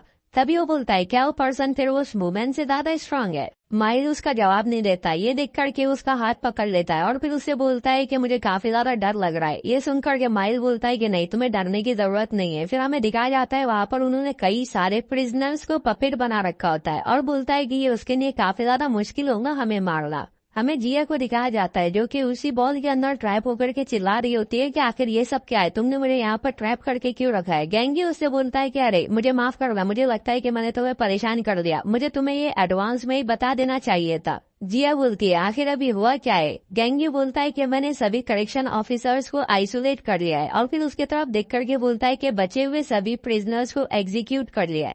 क्या एग्जीक्यूट कर लिया है, लेकिन एग्जीक्यूशन डिवाइस तो नीचे 57 बेसमेंट फ्लोर पर है ना। गेंगी बोलता है कि नहीं, मैंने उन सभी को अपने हाथ से एग्जीक्यूट किया है। वो बोलती है क्या तुम ये बोल रहे हो कि तुमने उन सभी को अपने हाथों से एग्जीक्यूट किया है। ये सुनकर गेंगी बोलता है क्या इसमें कुछ प्रॉब्लम है क्या। वो बोलती है फिर ये किसका आइडिया था। गेंगी बोलता है कि ये मेरा ही आइडिया था। जिया हैरान होते हुए बोलती है क्या इससे वार्डन एग्री है। ये सुनकर गेंगी बोलता है कि हाँ। जिया परेशान होते हुए बोलती है कि आखिर वो कुतिया सोच क्या रही है। गेंगी उसके तरफ ही देख रहा होता है। जिया उससे पूछती है क्या तुम इस सब चीजों को लेकर के ठीक हो। गेंगी बोलता है कि हाँ, मैं तो सिर्फ वही कर रहा हूँ जो कि एक एग्जीक्यूशन ऑफिसर करता है, क्या इसमें कुछ प्रॉब्लम है। वो उसे चिल्ला करके बोलती है कि एग्जीक्यूशन ऑफिसर की ड्यूटीज कैदियों को मारना नहीं बल्कि उनकी देखभाल करना होती है। वो उसे ऐसे ही चीजें बता रही होती है, तो गेंगी उसे खामोश कराते हुए बोलता है कि नहीं शुक्रिया, मैं ऐसी चीजों को सुनकर थक चुका हूँ। ऐसी आइडियल बात है जैसे कि वो हीरो ने उससे बोली थी कि सभी हीरोज की ड्यूटी यहाँ पर विलन्स को मारना नहीं बल्कि पीपल्स को सेव करना होती है, और सभी विलन्स को कानून के जरिए सजा दी जानी चाहिए। और फिर गुस्से से बोलता है कि ये सभी बातें उन बीस्ट के ऊपर बिल्कुल भी काम नहीं आती। वो सभी के सभी किसी ऐसे के जरिए मारे गए जिसके ऊपर इन बातों को लागू नहीं किया जा सकता। और फिर बोलता है कि हॉनेस्टली मुझे इन सभी चीजों से अब बिल्कुल भी फर्क नहीं पड़ता कि मैं एक हीरो हूँ या फिर एक करेक्शन ऑफिसर। मुझे इन चीजों को काफी ज्यादा लंबे समय से ही कर लेना चाहिए था। अब इन सभी के सभी इन ह्यूमन बीस्ट को खत्म करने वाला भी तो कोई ना कोई होना चाहिए। ये सुन करके जिया घबराते हुए बोलती है गेंग्यू, लेकिन वो लोग भी तो इंसान ही है ना। गेंग्यू बोलता है कि क्या तुम इस बात को लेकर के सीरियस हो। और फिर गुस्से से बोलता है कि आखिर तुम ये क्या बकवास कर रही हो, आखिर तुम किस चीज को लेकर के उन्हें ह्यूमन बोल रही हो। लेवल 2 बेसमेंट से नीचे वाले सभी क्रिमिनल्स ने 1000 से भी ज्यादा पीपल्स को मारा है। क्या वो सभी लोग मौत को डिजर्व नहीं करते। पास्ट में जब क्रिमिनल्स को डेथ पेनल्टी दी जाती थी तो उस वक्त काफी सारी बहस हुआ करती थी कि कई क्रिमिनल्स के ऊपर गलत तरीके से सजा न दी जाए। लेकिन अब जब इन लोगों ने इस घटिया पावर्स को अवेक कर दिया है तो अब इस बारे में कोई भी बात नहीं कर पाए, क्योंकि वो सभी लोग इस बारे में जानते हैं कि ये लोग सजा के हकदार है। और ये बात तो सबसे ज्यादा अच्छे तरीके से तुम जो कि एग्जीक्यूशन ऑफिसर है वो जानते हैं। जिया बोलती है कि लेकिन उन सभी लोगों के पास भी अपनी अपनी एक बैक स्टोरी होती है। उन्हें बोलता है कि क्या स्टोरी? उसने बोलती है कि हाँ, माइल्स और मिने के केस में भी यही मसला है। गैंगियो बोलता है कि जिया, इस दुनिया में सभी लोगों के पास अपनी अपनी बताने के लिए स्टोरीज है, लेकिन क्या उन मजलूम लोगों के पास में कोई स्टोरीज नहीं है जो कि उन दरिंदों के हाथों बेमौत मारे जाते हैं? और फिर बोलता है कि आखिर इसमें डिफरेंस ही क्या है जबकि वो मरने ही वाले हैं, भले ही वो मेरे हाथों मरे या फिर एग्जीक्यूशन से। जिया बोलती है लेकिन इंडिविजुअल को एग्जीक्यूशन करने के लिए अलाउड नहीं किया गया है। गैंगियो बोलता है कि नहीं, वहीं पर ही रुक जाओ, अगर तुम इसी तरीके से बातें करते रही तो मैं तुम्हें ऊपर भेज दूंगा। मेरा मतलब है वापस अपने घर पर आ गया। और फिर बोलता है कि मैं फिर अपनी चीजों को अपने हिसाब से ही हैंडल करूंगा। ये सुनकर के वो घबरा जाती है। फिर वो इसी तरीके से आगे बढ़ रहे होते हैं। फिर हमें और भी ज्यादा मॉन्स्टर्स को उनके सामने खड़ा हुआ दिखाया जाता है। ये मॉन्स्टर जो तो उनके जरिए भेजे हुए पपेट्स ही है। गैंगियो पूछता है इनमें से ऑफिसर्स कौन से है? वो अपनी एबिलिटी का यूज करते हुए बताती है कि पीछे खड़े हुए 3 लोग। गैंगियो बोलता है ठीक है। जिया चुपचाप गैंगियो की तरफ ही देख रही होती है और फिर उससे बोलती है कि गैंगियो काफी ज्यादा सैड हो जाएगा जब उसे इस बारे में पता चलेगा। तो हमें गैंगियो को दिखाया जाता है जो कि ये सुनने के बाद वहीं पर ही रुक जाता है। फिर हम देखते हैं कि वो सभी के सभी मॉन्स्टर्स उसके ऊपर अटैक करने लगते हैं और एक मॉन्स्टर का अटैक उसके गले के आर पार हो जाता है। फिर हमें गैंगियो को दिखाया जाता है जो कि काफी ज्यादा गुस्से में होता है और हम देखते हैं कि वो शॉर्ट भी टूट रही होती है। गैंगियो के दिमाग में वही बातें रिपीट हो रही होती है कि अगर उसके ब्रदर को इस बारे में पता चला तो काफी ज्यादा गुस्सा हो जाएगा और ये याद कर करके उसे और भी ज्यादा गुस्सा आ रहा होता है। और फिर वो अपने घुटने को उस मॉन्स्टर के पेट में मार देता है और फिर बड़े ही गुस्से के साथ में अपने पंचेस के साथ में उन मॉन्स्टर्स को मारता जा रहा होता है और अपने मन में बोल रहा होता है कि ये सभी के सभी आइडियलिस्टिक बातें। और फिर उसे उस हीरोइन की और उसके ब्रदर की सभी बातें याद आ रही होती है, जिसकी वजह से वो और भी ज्यादा फ्रस्ट्रेट होते हुए उन मॉन्स्टर्स को मारता जा रहा होता है। फिर उसे जिया की भी बातें याद आने लगती है और फिर वो बोलता है कि हमें इन सभी चीजों को एक आसान तरीके से खत्म करना चाहिए। फिर बोलता है मूड फायर। हमें दिखाया जाता है कई सारी बॉल्स बनकर के उसके साइड में खड़ी हो जाती है। फिर वो अपने इशारे के साथ में उन सभी को उन मॉन्स्टर्स के ऊपर शूट कर देता है, जिसकी वजह से वो सभी वहीं पर ही ब्लास्ट हो जाते हैं। वो वहीं पर ही खड़े होकर के बोलता है कि इन सभी के सभी प्रिजनर्स को मर जाना चाहिए। फिर हमें मिस सिंघा को दिखाया जाता है जो कि ये सब कुछ देख रही होती है और काफी ज्यादा खुश होते हुए बोलती है कि मैं जितनी बार भी इसे देख रही हूँ ये मुझे और भी ज्यादा एक्साइटेड कर रहा है। हमें गैंगियो और जिया को दिखाया जाता है जो कि आगे बढ़ते जा रहे होते हैं और अपने रास्ते में आने वाले सभी मॉन्स्टर्स को मारते जा रहे होते हैं। फिर हमें जिया को दिखाया जाता है जो कि बोलती है कि हाँ मैं देख सकती हूँ ये सामने खड़े हुए 3 लोग ऑफिसर्स है। गैंगियो बोलता है अच्छा ठीक है। तभी उसकी नजर साइड में पड़ती है जहाँ पर हम देखते हैं आइसोलेटेड सेल का दरवाजा खुलता है और फिर वहाँ से 2 लोग बाहर आते हैं। हम देखते हैं वो और कोई नहीं बल्कि माइल्स और मिले होते हैं और उनके पीछे एक बहुत ही बड़ा मॉन्स्टर होता है। वो गैंगियो को देख करके वेलकम आउटसाइडर बोलते हैं। गैंगियो भी उनके तरफ देखता है और फिर बोलता है अच्छा तो तुम मुझे ढूंढते हुए यहाँ तक आ गए हो, वैसे तो ये मेरी परेशानियों को और भी ज्यादा कम कर रहा है। जिया उन लोगों की तरफ देखती है और फिर उनका नाम पुकारती है। माइल्स उसके तरफ देख करके बोलता है कि ऑफिसर आखिर तुम यहाँ पर क्या कर रही हो? तुम तो हेवन में जाने वाली थी ना। गैंगियो उन दोनों से बोलता है कि तुमने जितने भी लोगों को अपनी ग्रिप में पकड़ रखा है उन्हें रिलीज करो, हो सकता है कि मैं तुम्हें एक आसान मौत दूं। और फिर वो अपनी पावर को एक्टिवेट करना स्टार्ट कर देता है। ये देख करके माइल्स बोलता है क्या इसके अलावा और कोई दूसरा ऑप्शन है? गैंगियो बोलता है कि जितने भी लोग ग्राउंड फ्लोर और फर्स्ट फ्लोर पर थे मैंने उन लोगों को एक सेकेंड चांस दिया था कि वो अपने सेल के अंदर सेपरेशन डिवाइस पहन करके वापस चले जाए, लेकिन यहाँ पर सेकेंड फ्लोर और उससे नीचे वाले जितने भी क्रिमिनल्स है उन लोगों ने हजारों लोगों को मारा है, तो ये उनके लिए सिर्फ एक ही ऑप्शन है और वो है मौत। फिर हमें माइल्स को दिखाया जाता है जो कि बोलता है कि आउटसाइडर हमने सुना है कि तुम हमारे मास्टर के साथ में काम किया करते थे और जिस मूवमेंट ने हमें पकड़ा था तुम उन लोगों से काफी ज्यादा डिफरेंट हो। तभी मिने चिल्ला करके बोलती है कि मुझे पक्का यकीन है कि तुम हेल में जाओगे। माइल्स उसे चुप कराता है। फिर हमें गैंगियो को दिखाया जाता है जो कि बोलता है कि हाँ चलो अब देखते हैं कि पहले कौन हेल में जाता है। ये देख करके माइल्स बोलता है अगर तुम हमें छोड़ देने का प्रॉमिस करते हो तो हम भी उन लोगों को अपनी ग्रिप से आजाद कर देंगे। गैंगियो गुस्से से बोलता है कि मैं तुम्हारी कोई भी बातों को नहीं मानने वाला। ऊपर से जिया चिल्ला करके बोलती है माइल्स मेले चीजों को और भी ज्यादा बुरा मत बनाओ, जल्दी से अपने सेपरेशन डिवाइसेस को वापस से पहन लो। माइल्स चिल्ला करके बोलता है कि ऑफिसर जिया हमने कुछ भी नहीं किया है, हम मौत को डिजर्व नहीं करते और ये बात तुम भी अच्छे तरीके से जानती हो। ये सुनकर के जिया भी चुप हो जाती है और फिर बोलती है कि माइल। तभी गैंगी उसे चुप कराते हुए बोलता है कि नहीं तुम उन्हें नहीं समझा पाओगे। और गुस्से से बोलता है कि इन जैसे बेस्ट के ऊपर वर्ड्स काम नहीं करते। ये देख करके जिया भी काफी ज्यादा घबरा जाती है। गेंग्यू अपनी एनर्जी की शॉर्ट बनाते हुए बोलता है कि लेकिन तुम्हें परेशान होने की जरूरत नहीं है, क्योंकि ये बीस्ट दर्द को सह सकते हैं। आइंस बोलता है कि आउटसाइडर, हमें तुमसे फाइट करने की कोई भी विश नहीं है। अगर एक बार तुम हमारी स्टोरी को सुन लेते हो तो तुम जरूर हमारे साथ निगोशिएट करने के लिए तैयार हो जाओगे। गेंग्यू गुस्से से आगे बढ़ते हुए बोलता है कि मैं रिफ्यूज करता हूँ। ये देख करके ऊपर से जिया भी चिल्ला करके बोलती है कि गेंग्यू। तभी गेंग्यू उसकी तरफ देख करके उसके बॉल को बंद करते हुए बोलता है कि प्लीज अपना मुंह बंद रखो, और फिर अपनी पावर्स का यूज करते हुए उन दोनों को ही बांध देता है। फिर हमें बताता है कि एक बार उसे एक क्रिमिनल ने बताया था कि लोगों को किस तरीके से टॉर्चर किया जाता है, और फिर बोलता है कि मुझे लगा नहीं था कि ऐसा भी दिन आएगा। हम देखते हैं कि वो दोनों भी उसके सामने ही बने हुए होते हैं। माइल्स बोलता है कि जिस बेस्ट की बात तुम कर रहे हो वो तुम खुद ही हो। तभी मैंने बोलता है नहीं, तुम बीस्ट नहीं हो, तुम तो एक मॉन्स्टर हो। ये सुनकर के गेंग्यू अपनी पिछली फाइट्स को याद करने लगता है, जहाँ पर फर्स्ट फ्लोर के ऊपर जब उसने इसी तरीके से 2 क्रिमिनल्स को पकड़ा हुआ होता है। वो क्रिमिनल्स बात कर रहे होते हैं कि क्या इसके पास में स्पेशल टाइप की भी पावर थी, ये तो हमें पता ही नहीं था। फिर गेंग्यू उन्हें वहीं पर ही ब्लास्ट कर देता है और बोलता है कि ये घटिया लोग मुझे मॉन्स्टर क्यों कहना है। फिर हमें दिखाया जाता है कि इसी सेकंड फ्लोर पर जो फाइट्स को स्किप कर दिया गया था उन्हें हमें डिटेल में बताया जा रहा है कि कई सारे मॉन्स्टर इसके सामने आकर के खड़े होते हैं। वो उनकी गर्दनों को उड़ाता हुआ उनके बीच से गुजर जाता है और फिर बोलता है कि ये कितने ज्यादा डिस्टर्बिंग है। ये देख करके मिले काफी ज्यादा घबरा रहा होता है। तभी माइल्स उससे पूछता है क्या तुम्हें मेरी मदद की जरूरत है। मिले बोलता है कि नहीं, तुम सिर्फ और सिर्फ अपनी दीवार को तोड़ने में ध्यान दो। और हम देखते हैं कि वहाँ पर कई सारे मॉन्स्टर मिलकर के उस दीवार को तोड़ने का काम कर रहे होते हैं। मिले बोलता है कि मैं उसे स्लो डाउन करने की कोशिश करता हूँ और फिर एक फॉर्मेशन को बनाता है। वो फॉर्मेशन सीधे ही गेंग्यू के सामने ओपन होती है। फिर हम देखते हैं कि वहाँ से कई सारे मॉन्स्टर्स समन होते हैं। गेंग्यू उन मॉन्स्टर को देख करके बोलता है कि क्या वो लोग यहाँ पर मॉन्स्टर्स को समन करके मुझे स्टॉप कर रहे हैं। और फिर बोलता है कि वैसे भी ये लोग तो ह्यूमन नहीं है, इसलिए मुझे बिल्कुल भी होल्ड बैक करने की जरूरत नहीं है। और फिर उन्हें मारना स्टार्ट कर देता है। फिर वो जंप लगा करके एक मॉन्स्टर पर किक से अटैक करता है, फिर दूसरे पर अपनी पावर के साथ में।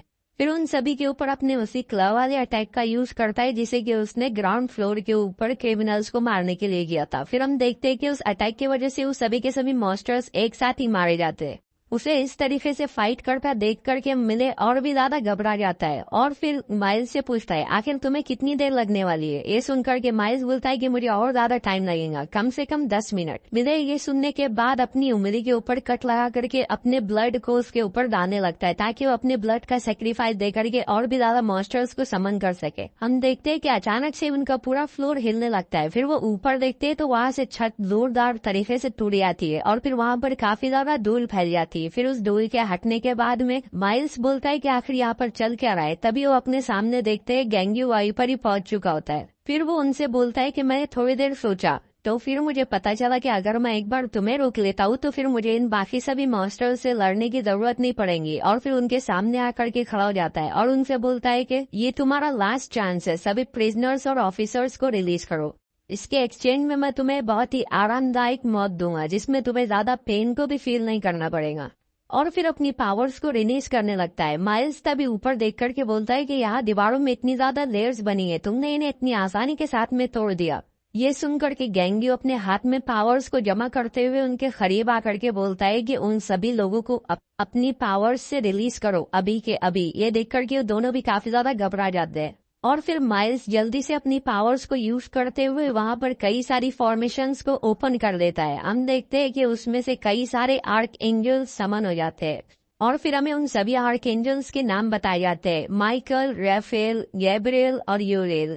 और फिर हम वहां पर गेंग्यू के अटैक को देखते हैं। फिर हम देखते हैं कि गेंग्यू ने अपनी किक के साथ में एक अटैक किया होता है जिसकी वजह से वो सभी के सभी एंजल्स एक ही बारी में खड़े आते हैं, जिसे देख करके वो दोनों सिबलिंग्स और भी ज्यादा घबरा जाते हैं। फिर तभी माइल्स जल्दी से अपनी पावर्स का यूज करते हुए वहां मौजूद सभी गार्ड्स को अपने कंट्रोल में ले लेता है और गेंग्यू से पीछे हटने के लिए कहता है अगर तुम पीछे नहीं हटोगे तो मैं इन सभी ऑफिसर्स को मार दूंगा। तभी गेंग्यू बोलता है कि नहीं, अगर तुम पीछे नहीं हटते हो तो। तभी उसको साइड से किसी की आवाज आती है। फिर वो वहाँ पर देखता है कि उसकी छोटी सिस्टर मिले को गेंग्यू ने अपनी पावर्स के साथ में पकड़ लिया होता है और फिर बोलता है कि तुम्हारी सिस्टर एक दर्दनाक मौत मरेंगी और फिर अपनी पावर्स को इंक्रीज करने लगता है जिसकी वजह से उसकी सिस्टर जोर से चिल्ला रही होती है, जिसे देख करके माइल्स भी काफी ज्यादा घबरा जाता है। फिर हमें गेंग्यू को दिखाया जाता है जो कि ये देख करके अपनी पावर्स को और भी ज्यादा इंक्रीज कर देता है, जिसकी वजह से मिले और भी ज्यादा जोर से चिल्ला रही होती है और बोल रही होती है कि काफी ज्यादा दर्द दे रहा है, जिसकी वजह से माइल्स अपने घुटनों पर आ जाता है और फिर बोलता है कि हाँ ठीक है, मैं उन सभी को रिलीज कर देता हूँ। और फिर बोलता है कि लेकिन तुम्हें पहले ऑफिसर जिया से बात करनी होगी। गैंग्यू बोलता है कि नहीं, पहले तुम उन्हें रिलीज करो वरना मैं रुकने वाला नहीं हूँ। वो अपने पीछे देखता है कि उसकी सिस्टर और भी ज्यादा चिल्ला रही होती है। फिर हम देखते हैं कि वो दोनों भी मिलकर के अपनी पावर्स को रिलीज कर देते हैं, जिसकी वजह से हमें दिखाया जाता है वो सभी प्रिजनर्स और गार्ड्स अपने अपने सेंसेस में वापस आ जाते हैं। फिर वहां पर खड़े सभी क्रिमिनल्स चिल्ला करके बोलते हैं कि आखिर यहाँ पर चल क्या रहा है। तभी हमें गैंग्यू की पावर दिखाई जाती है। फिर हम देखते हैं कि गैंग्यू ने अपनी शॉर्ट को घुमा करके उन सभी के टुकड़े कर दिए होते हैं, जिसे देख करके वो ट्विन और भी ज्यादा डर रहे होते हैं। वहां खड़े सभी गार्ड्स उन लाशों की तरफ देख करके बोलते हैं, अच्छा तो क्या तुम हीरो गैंग्यू सीओ हो? तभी गैंग्यू बोलता है कि हाँ, तुम लोगों को जल्दी से ऊपर चले जाना चाहिए। ये सुन वो गार्ड भी जल्दी से ऊपर चले जाते हैं। माइल्स गैंग्यू की तरफ देख करके बोलता है कि जैसा तुमने कहा था हमने वैसा कर दिया, अब जल्दी से तुम्हें भी अपनी डील को पूरी करना चाहिए। गैंग्यू उनसे बोलता है कि अच्छा ठीक है, चलो मैं तुम्हें ऑफिसर जिया से मिलवाता हूँ।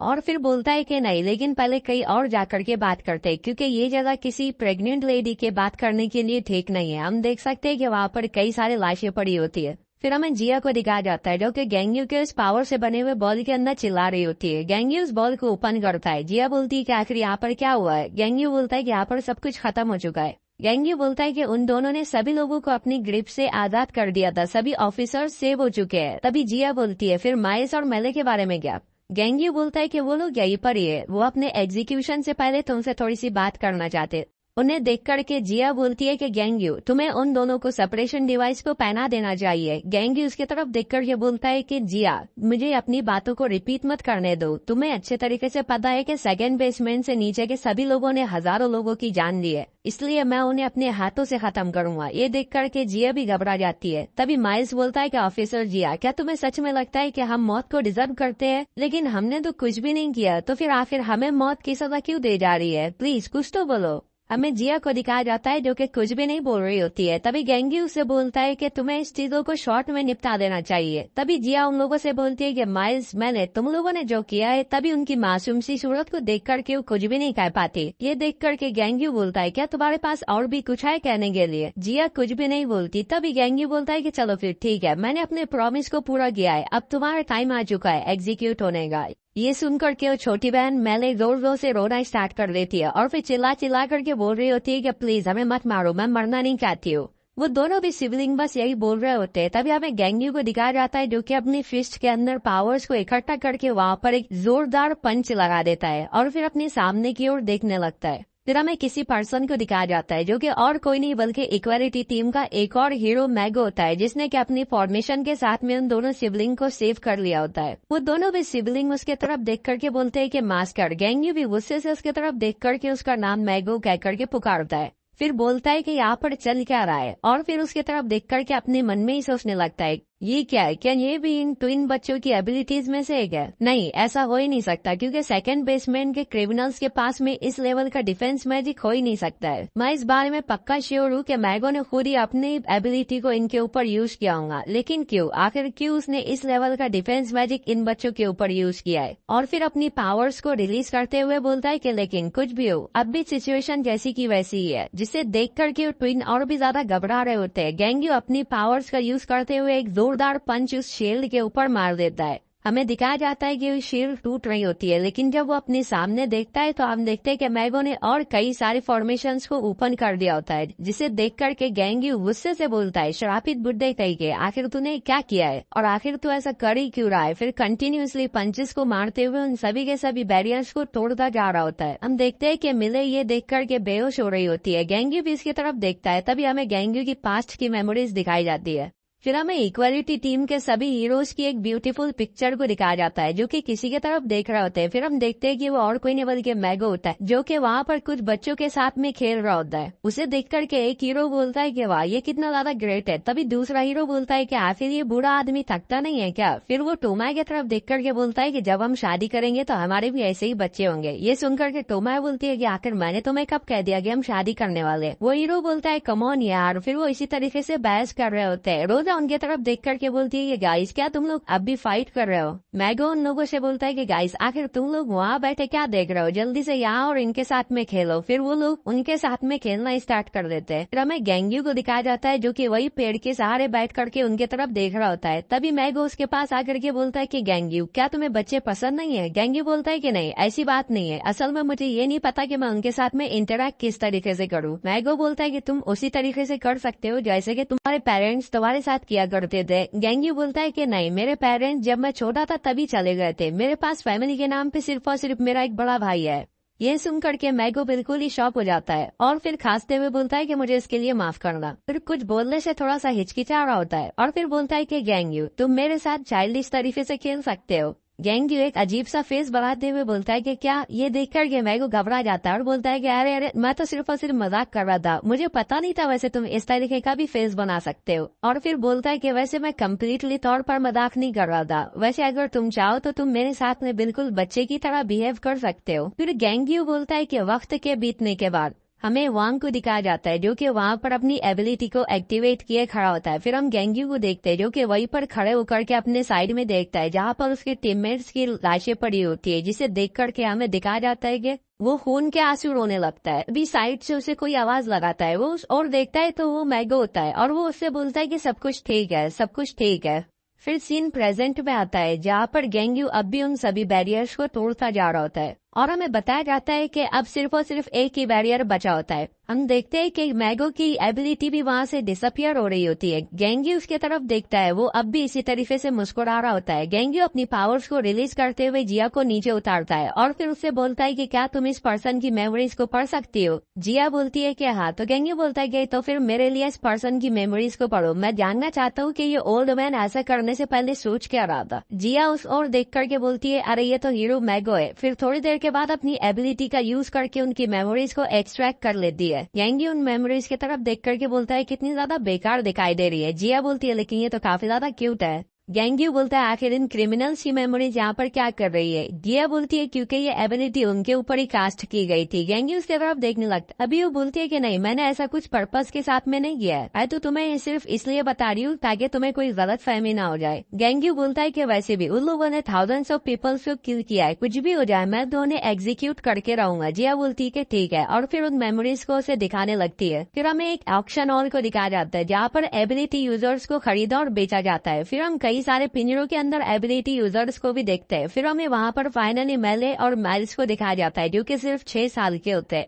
फिर हमें बताया जाता है कि ये ऑक्शन एक खंडर सिटी के नीचे बनाया गया है जो कि कुछ ही वीआईपी लोगों को इसके बारे में पता है, जो कि यहाँ पर रेयर टाइप की एबिलिटी यूजर्स को अपने पास रखने की हॉबी रखते हैं। और फिर बताया जाता है कि सबसे ज्यादा पॉपुलर एबिलिटी एक स्पेशल टाइप एबिलिटी होती है और फिर उसके बाद में फिजिकल टाइप आती है और फिर वो एबिलिटी जिसमें लोग अपने आप को ट्रांसफॉर्म कर सकते हैं। और फिर सबसे ज्यादा कॉमन और सबसे ज्यादा बेकार एबिलिटी समनिंग टाइप होती है। इसीलिए माइल्स और मेले ने अपनी स्पेशल एबिलिटी को छुपा कर रखा था ताकि वो लंबे समय तक यहीं पर ही रुके रहे और फिर यहाँ से भागने का एक मौका तलाश कर सके। हम देखते हैं कि वो ऑनर वहाँ पर आकर के बोलता है कि हाँ, जो 2 बच्चों की तुम बात कर रही थी वो यही है। वो लेडी बोलती है कि अच्छा, तो क्या ये वही 2 बच्चे जो कि एंजल्स और डीमन को समन कर सकते हैं। ऑनर बोलता है कि क्या यहाँ पर कुछ ऐसा रीजन है कि जो तुम इन लोगों को बाय कर रही हो। मैं इसीलिए ये पूछ रहा हूँ क्योंकि यहाँ पर हम रिफंड को एक्सेप्ट नहीं करते। वो लेडी मुस्कुराते हुए बोलती है कि मैं तो सिर्फ और सिर्फ थोड़ी सी क्यूरियस हूँ। वो ऑनर बोलता है क्या, मैं कुछ समझा नहीं। वो लेडी एक अजीब सा चेहरा बनाते हुए बोलती है कि मैं तो बस इस चीज को जानने के बारे में क्यूरियस हूँ कि एक एंजल और डीमन के बीच में मीटिंग कराते हैं तो रिजल्ट क्या निकलेगा।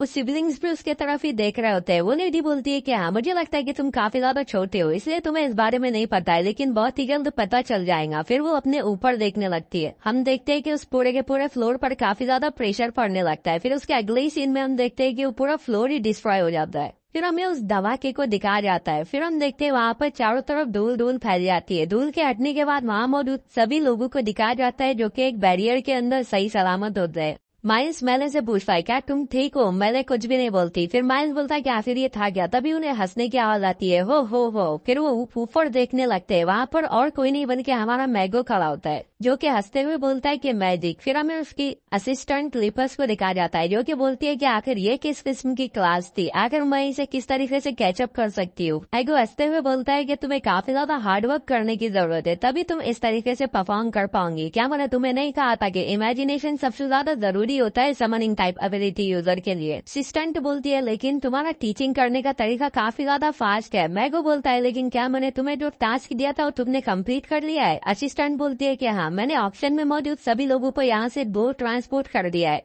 और जितने भी लोग यहाँ पर कैप्चर थे उन सभी को रिलीज कर दिया है। वो बोलता है कि चलो फिर हम दूसरी क्लास के लिए जाते हैं। वो असिस्टेंट बोलती है कि आखिर ये किस किस्म की क्लास थी और मैं तुम्हारी तरह इस तरीके का इतना बड़ा मेटेराइट को किस तरीके से समन कर सकती हूँ? तभी उनकी नजर नीचे पड़ती है जहाँ पर वही दोनों सिबलिंग्स खड़े होते हैं और फिर वो मैगो को देख करके बोलते हैं कि क्या तुम हमें अपने साथ ले जा सकते हो? माइल्स बोलता है सर क्या आप समनिंग टाइप एबिलिटी यूजर है? हम भी समनिंग टाइप एबिलिटी यूजर ही है। ये देख करके असिस्टेंट बोलती है कि नहीं, हमारे सर ने प्रॉमिस किया है कि वो अपने पास सिर्फ और सिर्फ एक ही असिस्टेंट को रखने वाले है ना। मैगो पीछे से बोलता है लेकिन मैंने तो ऐसा प्रॉमिस कभी नहीं किया था। और फिर बोलता है कि चलो बच्चों मुझे अपनी एबिलिटीज को दिखाओ। वो दोनों भी वहाँ पर एक एंजल और डीमन को समन कर देते हैं, जिसे देख करके वो असिस्टेंट बोलती है कि ये कितनी ज्यादा स्ट्रेंज बात है, तुम्हारी उम्र के बच्चे तो किसी कुत्ते या बिल्ली को समन करते हैं। मैगो उनके तरफ देख करके बोलता है कि ये लोग मेरे इंटरेस्ट को और भी ज्यादा बढ़ा रहे हैं और फिर खुश होते हुए बोलता है कि चलो बच्चों मुझे फॉलो करो, मैं तुम्हें और भी ज्यादा मैजिक को सिखाऊंगा। फिर हमें 3 साल के बाद दिखाया जाता है, जिसके दौरान में मैगो ने उन्हें सिखाया होता है कि समनिंग टाइप एबिलिटी को किस तरीके से यूज किया जाता है और इमेजिनेशन कितना बड़ा रोल अदा करती है तुम्हारी एबिलिटी को यूज करने में। फिर मैगो ने बताता है कि जो भी इमेज तुम अपने माइंड के अंदर इमेजिन करते हो वो तुम अपनी एबिलिटी के साथ में समन कर पाते हो। जैसे कि उस वक्त उसने उस ऑक्शन पर अटैक करते वक्त एक मेटेराइट को समन किया था। माइल्स जो कि एंजल्स को समन कर सकता है, उसे अपनी मदर की बात याद रहती है जो कि उन्हें हमेशा ही प्रोटेक्ट करते रहती थी। और मेले जो कि डीमंस को समन करता है, जिसे कि अपने फादर याद रहते हैं जो कि उन्हें हमेशा ही मारा कूटा करते थे। और फिर मैगो वहाँ पर एक रैम्बो बनाते हुए बोलता है कि इस दुनिया में ऐसी काफी सारी चीजें हैं जिन्हें देख करके तुम उन्हें समन कर सकते हो। फिर बोलता है कि लेकिन हाँ, ऐसी भी बात है कि तुम सिर्फ और सिर्फ एक ही चीज में इंटरेस्ट दिखा करके उसे समन करो तो ये भी काफी ज्यादा अच्छा होता है। और फिर अपनी असिस्टेंट को बताते हुए बोलता है कि जैसे कि तुम मेरे पीछे खड़ी हुई उस खरगोश को तो देख ही सकते हो। और फिर उन दोनों से पूछता है कि अब मुझे बताओ कि आखिर तुम दोनों का किस चीज में इंटरेस्ट है? तो माइल्स बताता है कि हमारा हेवन और हेल के अंदर इंटरेस्ट है। ये देखकर के असिस्टेंट बोलती है कि ये काफी ज्यादा अजीब है। माइल्स बताता है कि उनकी मदर ने मरने से पहले उन्हें बताया था कि अच्छे लोग हमेशा ही हेवन में जाते हैं और जो बुरे लोग होते हैं वो हेल में जाते हैं। हम देख सकते हैं वो दोनों वहाँ पर ही बैठे रो रहे होते हैं। और फिर वो बोलते हैं कि हमने इस बात को हमेशा ही याद रखा और हम इस दुनिया को सही करना चाहते हैं। ये सुनकर के मैगो उन दोनों के सर पर हाथ फेरते हुए बोलता है कि हाँ बच्चों, मैं उम्मीद करता हूँ कि तुम ऐसा कर पाओगे क्योंकि तुम दोनों ही इस दुनिया में सबसे ज्यादा अच्छे हो। फिर एक दिन हमें दिखाया जाता है कि मैगो कहीं जा रहा होता है, तभी उसे पीछे से उसकी असिस्टेंट आवाज लगाती है और फिर बोलती है कि हीरो एसोसिएशन ने तुम्हारी मदद के लिए रिक्वेस्ट भेजी है। मैगो बोलता है कि उन्होंने मेरे प्रपोजल को इग्नोर कर दिया और अब वो मेरी हेल्प चाहते हैं। असिस्टेंट बोलती है कि एसवीडे वो फिनलैंड के अंदर अपीयर हुआ है। मैगो हैरान होते हुए बोलता है आखिर तुमने क्या कहा? और फिर बोलता है कि इक्वालिटी को जल्दी से जल्दी मूव करवा चाहिए। आखिर वो कर क्या रहा है? असिस्टेंट बोलती है कि नहीं, मुझे इस बारे में नहीं पता है। मैगो काफी ज्यादा परेशान हो रहा होता है। फिर हमें माइल्स और मेले को दिखाया जाता है। मेले जाकर के उससे लिपट जाती है और फिर बोलती है कि नहीं प्लीज मत जाओ, मैं ऐसा नहीं चाहती हूँ। और फिर माइल्स पूछता है कि आखिर तुम कब वापस आने वाले हो? मैगो बोलता है कि अपोनेंट काफी ज्यादा टफ है, इसलिए मुझे लगता है कि कुछ साल लग जाएंगे। माइल्स बोलता है तो फिर क्या हम तुम्हारे साथ में नहीं चल सकते? मैगो बोलता है कि नहीं, वो काफी ज्यादा डेंजरस हो सकता है, इसलिए तुम्हें मुझे फॉलो करने की जरूरत नहीं है। मेले रोते हुए बोलती है कि नहीं, मैं तुम्हें छोड़ना नहीं चाहती, मैं नहीं चाहती कि कोई और फिर से हमें इस तरीके से फेंक दे। ये सुनकर के असिस्टेंट बोलती है क्या फेंक दे? तुम कोई चीज थोड़ी ना हो कि हम तुम्हें इस तरीके से फेंक देंगे। मैगो उन दोनों की तरफ देखता है और फिर अपनी एबिलिटी का यूज करते हुए बोलता है कि ये मेरा तुम दोनों को एक फेयरवेल गिफ्ट है। जब तुम शेल्टर में पहुंचोगे तो तुम्हारे कपड़ों पर लगे हुए मार्क को देख करके लोग तुम्हें पहचान लेंगे, ये तुम मेरे डिसाइपल हो, इसलिए प्लीज तुम लोग बड़े होकर के एक अच्छे इंसान बनना। मैगो बोलता है कि हम एक दिन जरूर मिलेंगे। फिर हमें बताया जाता है कि मैगो से सेपरेट होने के बाद वो दोनों नए लोगों के मिलने के डर से शेल्टर पर नहीं गए और एक रिमोट एरिया में रुक करके अपनी एबिलिटीज को बढ़ाने लगे। और फिर बोलते हैं कि आखिर हमें किस किस्म की एबिलिटी की जरूरत है कि जिसके जरिए हम बड़े होकर के एक अच्छे इंसान बन करके मैगो से मिल सके। फिर माइल्स बोलता है कि अच्छाई और मैंने बोलता है कि बुराई। फिर हम देख सकते हैं उन दोनों ने एक एंजल और डेमन को समन किया होता है और फिर वो बोलते हैं कि आखिर हम अपनी एबिलिटीज के साथ में करे क्या। फिर हमें 2 साल के बाद में दिखाया जाता है। वो लोग बोलते हैं कि हमने डिसाइड कर लिया है कि हम अपनी एबिलिटीज के साथ में ही अच्छाई और बुराई को जज करेंगे। फिर वो लोग अपने होम टाउन में वापस चले जाते हैं और बोलते हैं कि अच्छे लोग हेवन में जाएंगे और बुरे लोग हेल में। और फिर हम लोग देख ही सकते हैं कि उन्होंने कई सारे लोगों को पपेट्स में कन्वर्ट कर लिया होता है और फिर हमें बताया जाता है कि उन लोगों ने अपनी अपनी इमेजिनेशन के हिसाब से ही हेल और हेवन को बना दिया और उन्होंने उसका नाम जिटोपिया रख दिया। अब जितने भी लोगों को इनके ऊपर दया आ रही थी वो लोग इनके इस फेस को देख ही सकते। और फिर माइल्स और मेले ने सिर्फ और सिर्फ 1 ही महीने के अंदर अपने होम टाउन को अपने इमेजिन किए हुए जिटोपिया के वर्जन में कन्वर्ट कर दिया होता है। वो लोग अपनी पावर्स के जरिए एंजल्स और डिमंस को समन करते और फिर 1 महीने तक बुरे लोगों के ऊपर नजर रखते।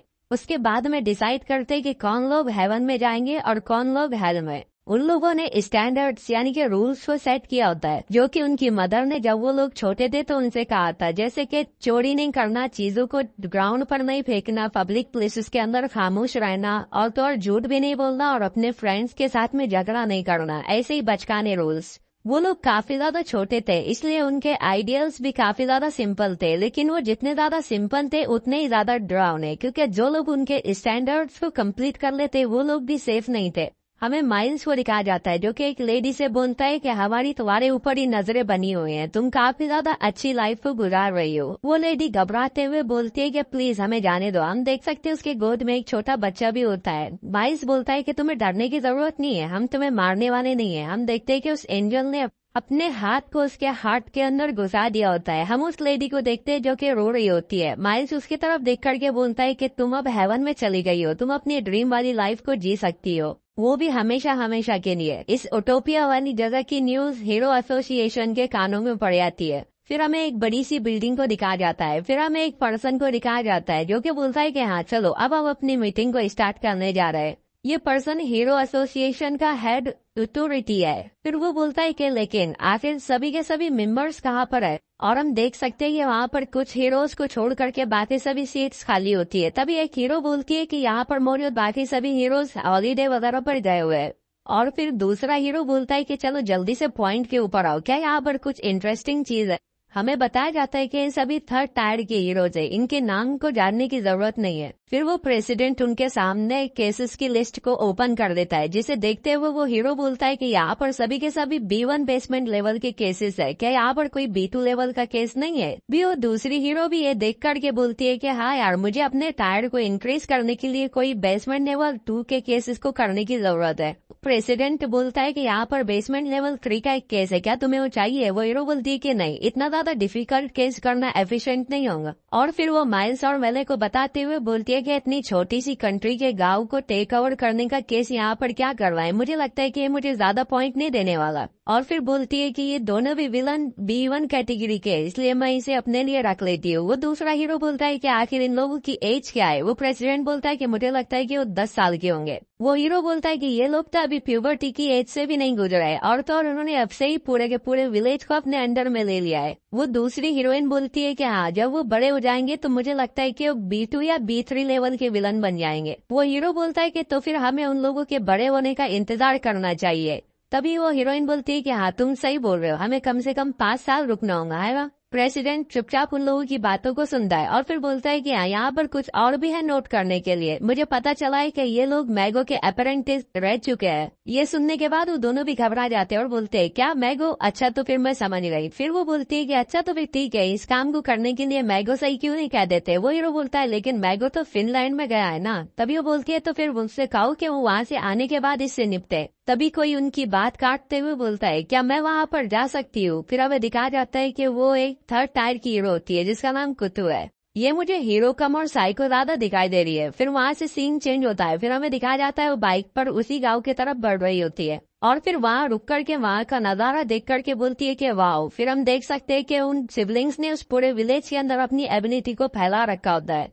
माइल्स और मेले उसे देख करके बोलते हैं कि यहाँ पर एक इंट्रूडर कहाँ से आ गया है। फिर हम देखते हैं कि वो भी उन लोगों की तरफ ही देखने लगती है। फिर थोड़ी देर के बाद हमें दिखाया जाता है कि वो मॉन्स्टर्स के साथ में सेल्फी ले रही होती है और फिर बोलती है कि क्या ये स्पेशल कैटेगरीज वाले हैं, इन लोगों का ब्रेन वॉश हो चुका है या फिर ये स्लीपिंग मूड पर है। इन लोगों को देख करके लग तो नहीं रहा है कि ये मर चुके हैं। वो इसी तरीके से उनकी सेल्फीज ले रही होती है। फिर वो अपने पीछे देखने लगती है। फिर हम देखते हैं कि वो दोनों भी माइल्स और मेले में कन्वर्ट हो जाते हैं। ये देखकर कि वो भी हैरान हो जाती है। फिर माइल्स बोलता है कि आउटसाइडर, आखिर तुम यहाँ पर क्यों आए हो। हमें दिखाया जाता है कि वो तो अपनी अलग ही धुंधी में खुश हो रही होती है और फिर बोलती है कि ये भी तुम्हारी स्पेशल टाइप एबिलिटी की कैटेगरीज में से एक है ना, क्या और भी कुछ है जो तुम मुझे बता सकती हो। माइल्स बोलता है कि तुमने मेरे क्वेश्चन का आंसर नहीं दिया है। वो हीरो बोलती है कि लेकिन क्या मैगो को इस बारे में पता है कि तुम्हारे पास स्पेशल कैटेगरी वाली पावर्स है, क्योंकि वो हमेशा ही समन टाइप पावर्स वालों को अपना अप्रेंटिस के तौर पर चुनता है। और फिर उन लोगों की तरफ देख करके बोलती है कि हाँ, तुम्हें देखकर लग रहा है कि तुमने उसे नहीं बताया है ना। माइल्स पूछता है आखिर तुम हो कौन। वो बोलती है कि मैं तुम्हारी सीनियर हूँ और बहुत ही ज्यादा क्रीपी सा फेस बना रही होती है। माइल्स बोलता है लेकिन हमारी तो सिर्फ एक ही सीनियर है जिसका नाम लेपुस है। वो बोलती है कि मैगो ने मुझे निकाल दिया था क्योंकि मैं शार्प चीजों में कुछ ज्यादा ही इंटरेस्टेड थे। वो अपने जख्मों को बताते हुए बोलती है कि उसने मुझसे कहा था कि अटैक टाइप मैजिक के साथ साथ मुझे डिफेंस टाइप मैजिक को भी सीखना चाहिए, लेकिन डिफेंस टाइप मैजिक मेरे लिए नहीं बना था, इसलिए मैंने उसे नहीं सीखा। और फिर उसके बाद से उसने मेरे ऊपर अटेंशन देना कम कर दिया। वो काफी ज्यादा बुरा है। हम देखते हैं कि वो दोनों सिबलिंग्स भी काफी ज्यादा घबरा रहे होते हैं। फिर हम देखते हैं कि उसकी एनर्जी चारों तरफ फैल रही होती है और वो रोने लगती है और बोलती है कि मैगो काफी ज्यादा मतलबी है, वो काफी ज्यादा बुरा है। वो ऐसा कंटिन्यूसली बोले जा रही होती है जिसे देख करके वो सिबलिंग्स और भी ज्यादा घबरा रहे होते हैं। फिर हम देखते हैं कि वो बोलती है कि उसने मुझसे कहा था कि मैं मैजिक के अंदर काफी ज्यादा टैलेंटेड हूँ और तो और वो मुझे हमेशा ही मुस्कुराते हुए प्राइज किया करता था, और फिर उसने मुझे निकाल क्यों दिया। फिर हम माइल्स को देखते हैं जो कि फॉर्मेशन को ओपन करते हुए बोलता है कि अगर तुम अभी यहाँ से नहीं जाती हो तो। तभी वो अपने ऊपर कुछ देख करके काफी ज्यादा घबरा जाता है। हम देखते हैं कि ऊपर काफी सारे नौकीले हथियार जैसे कि चाकू, छुरी, कैंची वगैरह सब लटके होते हैं, जिन्हें देखने के बाद माइल्स उसे रुकने के लिए कहता है, लेकिन वो उन सभी वेपन्स के साथ में वहाँ मौजूद सिविलियंस के ऊपर अटैक करके उन्हें मारने लगती है और फिर रोते हुए क्रीपी से अंदाज में बोलती है कि अगर मैं ऐसा करती हूँ तो फिर वो मुझे वापस से याद करेगा, है ना। और फिर पागलों की तरह हंसते हुए उन लोगों के ऊपर अटैक करने लगती है। हम देखते हैं कि वहाँ मौजूद सभी लोग मर रहे होते हैं और वो एक साइकोपैथ की तरह हंस रही होती है। माइल्स भी उसकी तरफ देखकर ये घबरा जाता है और फिर मेले से पूछता है क्या तुम ठीक हो। फिर हम देखते हैं कि वो उसे उस बॉल के जरिए देख रहे होते हैं। मुझे लगता है कि ये अपने आप को अपने पपेट्स के साथ में एक्सचेंज कर सकते हैं, बिल्कुल सांग जिनमू की शैडो एक्सचेंज वाली एबिलिटी के जैसा। फिर हम देखते हैं कि वहाँ मौजूद सभी के सभी लोग उन वेपन्स की वजह से मर चुके होते हैं और वो उनकी लाशों के बीच से चलते हुए बोलती है कि जितना मैंने इमेजिन किया था ये उससे भी ज्यादा इंजॉयबल था। और फिर एक पपिट की तरफ देख करके बोलती है अरे यहाँ पर तो एक और बाकी है, और फिर एक और सीजर को निकाल करके उससे उसके ऊपर अटैक कर देती है। लेकिन हम देखते हैं कि वहाँ पर माइल्स और मेले आकर के अपनी शील्ड बना देते हैं। उन्हें इस तरीके से डिफेंस मैजिक को यूज करता हुआ देख करके वो बोलती है कि वाओ ये कितना ज्यादा कमाल का है, तुमने तो अपने टीचर से काफी कुछ सीखा है, लेकिन ये बहुत ही ज्यादा भद्दा है। हम देखते हैं कि उसके पीछे एक मॉन्स्टर अपीयर हुआ होता है जिसे कि वो पलक झपकते ही काट देती है और बोलती है कि ये सब कुछ मेरे सामने बेकार है। माइल्स चिल्ला करके बोलता है तुम जरूर हेल में जाओगी। ये सुन करके बोलती कि है तुम जानते हो ना कि मैं तुम्हारी सीनियर हूँ, तुम्हारे वर्ड्स कुछ ज्यादा ही हार्श नहीं है। और फिर बोलती है कि मैं हमेशा से ये चाहती थी कि मैं अपनी इस एबिलिटी को ऐसी जगह पर यूज करूँ जहाँ पर काफी सारे लोग हो, लेकिन मैं अगर ऐसा करती तो मैं एक हीरो होने के बाद भी अरेस्ट कर दी जाती, इसलिए मैंने ऐसा नहीं किया। और फिर उन दोनों की तरफ देख करके बोलती है कि लेकिन तुम लोगों का काफी ज्यादा शुक्रिया कि तुमने मेरे लिए खुद ही टेबल को तैयार कर दिया। और फिर एक और वेपन को समन करते हुए बोलती है कि हाँ इसी तरीके से मुझे लगता है कि मैं इसे समन कर सकती हूँ। और फिर हम देखते हैं कि उसे समन करने में काफी ज्यादा दिक्कत हो रही होती है। वो दोनों सिबलिंग्स भी उसे देख करके और भी ज्यादा घबरा जाते हैं। हम देखते हैं कि वो एक जोरदार चीज लगाती है और फिर हम देखते हैं कि उसने एक बहुत ही बड़े कटर को समन किया होता है, जिसे देख करके वो खुश होते हुए बोलती है कि हाँ मैंने कर लिया। और फिर हमें बताया जाता है कि पावर ऑफ इमेजिनेशन एक समनिंग टाइप एबिलिटी वाले के लिए काफी ज्यादा इम्पोर्टेंट होती है। इतने सारे लोगों का मर्डर करने के बाद उसकी इमेजिनेशन की पावर और भी ज्यादा बढ़ गई, जिसकी वजह से उसकी एबिलिटी भी और भी ज्यादा स्ट्रेंथन हो गई। अपने जरिए समन किए हुए कटर को देख करके बोलती है कि मैंने इससे पहले कभी भी इतनी बड़ी चीज को समन नहीं किया, ये कितनी ज्यादा बड़ी है और कितनी ज्यादा कूल भी। और फिर उन लोगों की तरफ देखते हुए बोलती है कि उन दोनों का काफी ज्यादा शुक्रिया, लेकिन अभी के लिए गुड बाय। फिर हम देखते हैं कि पीछे से एक बड़े से मॉन्स्टर ने उसे खा लिया उधर, जिसे देख करके माइल्स भी काफी ज्यादा हैरान हो जाता है। फिर हम देखते हैं कि मॉन्स्टर उनके सामने ही बैठा होता है, जिसे और किसी ने नहीं बल्कि मेले ने समन किया होता है, और वो बहुत ही ज्यादा गुस्से में रोते हुए बोल रही होती है कि डीमन, तुम एक डीमन हो। फिर हमें बताया जाता है कि मेले ने उस हीरोइन को एक डीमन की तरह देखा था, जिसकी वजह से उसकी भी पावर्स स्ट्रेंथन हो गई। और फिर माइल्स उससे पूछता है, मेले क्या तुम ठीक हो? मेले अपनी सेंसेस में वापस आने के बाद पीछे मुड़ करके माइल्स से बोलती है, माइल्स क्या मैंने अभी किसी पर्सन की जान ली है? माइल्स बोलता है कि नहीं, और फिर उसे गले लगाते हुए बोलता है कि अभी जिस पर्सन को तुमने मारा है वो कोई ह्यूमन नहीं बल्कि एक डीमन था। फिर 1 साल के बाद हमें दिखाया जाता है कि उन दोनों ने अपने उटोपिया के एरिया को और भी ज्यादा बढ़ा दिया होता है। फिर वहाँ पर एक और बार हीरो एसोसिएशन में उनके नाम की एक रिक्वेस्ट को दर्ज किया जाता है, लेकिन इस बार उनका level B2 basement level villain के बराबर होता है, जिन्हें देखने के बाद मैगो काफी ज्यादा हैरान हो जाता है और बोलता है कि माइल्स, मेले। तभी साइड से प्रेसिडेंट बोलता है कि मैंने सुना है कि ये दोनों भी तुम्हारे अपेरेंटिस है ना? मैगो बोलता है कि आखिर ये कैसे हुआ? प्रेसिडेंट बोलता है कि हाँ, यही तो मैं भी तुमसे पूछना चाहता हूँ। मैगो बोलता है कि मुझे जल्दी से वहाँ पर जाना होगा। प्रेसिडेंट उसे रोक लेता है और फिर बोलता है कि नहीं, तुम वहाँ पर नहीं जा सकते। मैगो बोलता है लेकिन ऐसा क्यों? प्रेसिडेंट बोलता है कि ये टास्क तुम्हें असाइन नहीं किया गया है। मैगो बोलता है आखिर तुम सोच क्या रहे हो? प्रेसिडेंट बोलता है कि मैंने तुमसे कहा था कि तुम यहाँ पर वापस आने से पहले एसवीडे को मार दोगे, लेकिन तुमने ऐसा नहीं किया है ना? मुझे यकीन नहीं होता है कि तुमने उसे जिंदा पकड़ करके गवर्नमेंट के हवाले कर दिया, जबकि ऐसा करने की कोई भी जरूरत नहीं थी। तुम जब भी जो कुछ भी चाहते हो वो करते हो। मैगो बोलता है कि मेरे पास तुमसे बकवास बातें करने के लिए टाइम नहीं है, मैं जा रहा हूँ। ये सुनकर प्रेसिडेंट भी अपनी एनर्जी को रिलीज करते हुए बोलता है कि नहीं, तुम नहीं जा सकते। मैगो भी अपनी फॉर्मेशंस को ओपन करके बोलता है कि अपना मुंह बंद करो, तुम तो बस एक लूनाटिक हो जिसे कि अपनी अथॉरिटी को लेकर के ऑब्सेशन है। मैं तो जा रहा हूँ। तभी हमें वहाँ पर किसी को आता हुआ दिखाया जाता है, जो कि हीरोइन रोजा होती है। उस वक्त वो 3rd टायर की हीरो होती है। प्रेसिडेंट उसके तरफ देख करके बोलता है कि हाँ, एक 3rd टायर के हीरो के लिए प्रमोशन करने का एक सबसे ज्यादा आसान तरीका है। मैगो बोलता है कि नहीं, मैं जा रहा हूँ। तभी वो उसे रोक लेती है। मैगो उसके तरफ देखता है, वो उसे बोलती है कि मेरे ऊपर भरोसा रखो। फिर हमें उसी सिटी उटोपिया को दिखाया जाता है, जहाँ पर माइल्स और मेले उसे देख करके बोलते हैं कि यहाँ पर एक और आउटसाइडर है। फिर मेले बोलती है कि पता नहीं आखिर उसने कितने सारे जुर्म को किया होगा। रोजा उस सिटी में ही घूम रही होती है, तभी उसे 3 पपेट्स नजर आते हैं, जिन्हें देख करके वो बोलती है कि इन्हें देख करके ऐसा लग रहा है जैसे कि इन्होंने मुझसे पहले इस मिशन को पिक किया था, लेकिन इन्हें देखकर लग नहीं रहा है कि ये अभी मर चुके हैं। तभी वहाँ पर वो दोनों भी सिबलिंग्स टेलीपोर्ट हो जाते हैं और फिर वो बोलते हैं कि आउटसाइडर, आखिर तुम यहाँ पर क्या कर रही हो? रोजा बोलती है कि मैं एक हीरो हूँ और मैं यहाँ पर तुम्हें वापस ले जाने के लिए आई हूँ। ये देख करके वो और भी ज्यादा गुस्सा हो जाते हैं और बोलते हैं क्या क्या एक और हीरो? तभी मेले अपने फॉर्मेशन का यूज करके वहाँ पर कई सारे डिमंस को समन कर देती है और फिर बोलती है कि जल्दी से यहाँ से चले जाओ, अगर तुम यहाँ से नहीं जाते हो तो मैं तुम्हें हेल में भेज दूंगी। रोजा बोलती है कि अच्छा ठीक है, मैं यहाँ से चले जाती हूँ। ये सुनकर वो भी हैरान हो जाते हैं, लेकिन इसके बदले में तुम दोनों को भी मेरे साथ चलना होगा। चलो हम लोग एक साथ वापस जाते हैं। फिर हम उसके अगले सीन में देखते हैं कि रोजा ने अपनी पावर्स को यूज करते हुए वहाँ मौजूद सभी डिमंस का काम तमाम कर दिया होता है,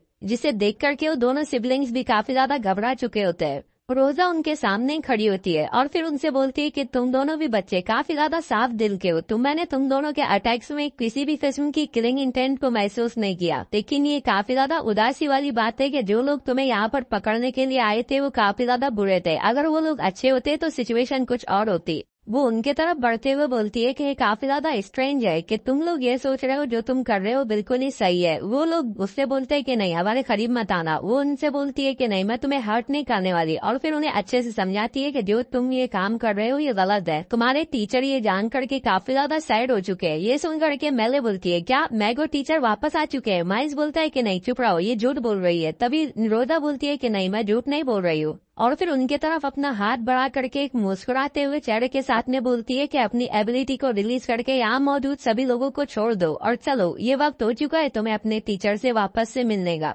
उसके इस तरीके के चेहरे को देख करके उन दोनों को भी उसके पास से एक वार्म फीलिंग महसूस होती है और फिर वो दोनों उसके साथ में चलने के लिए तैयार हो जाते हैं।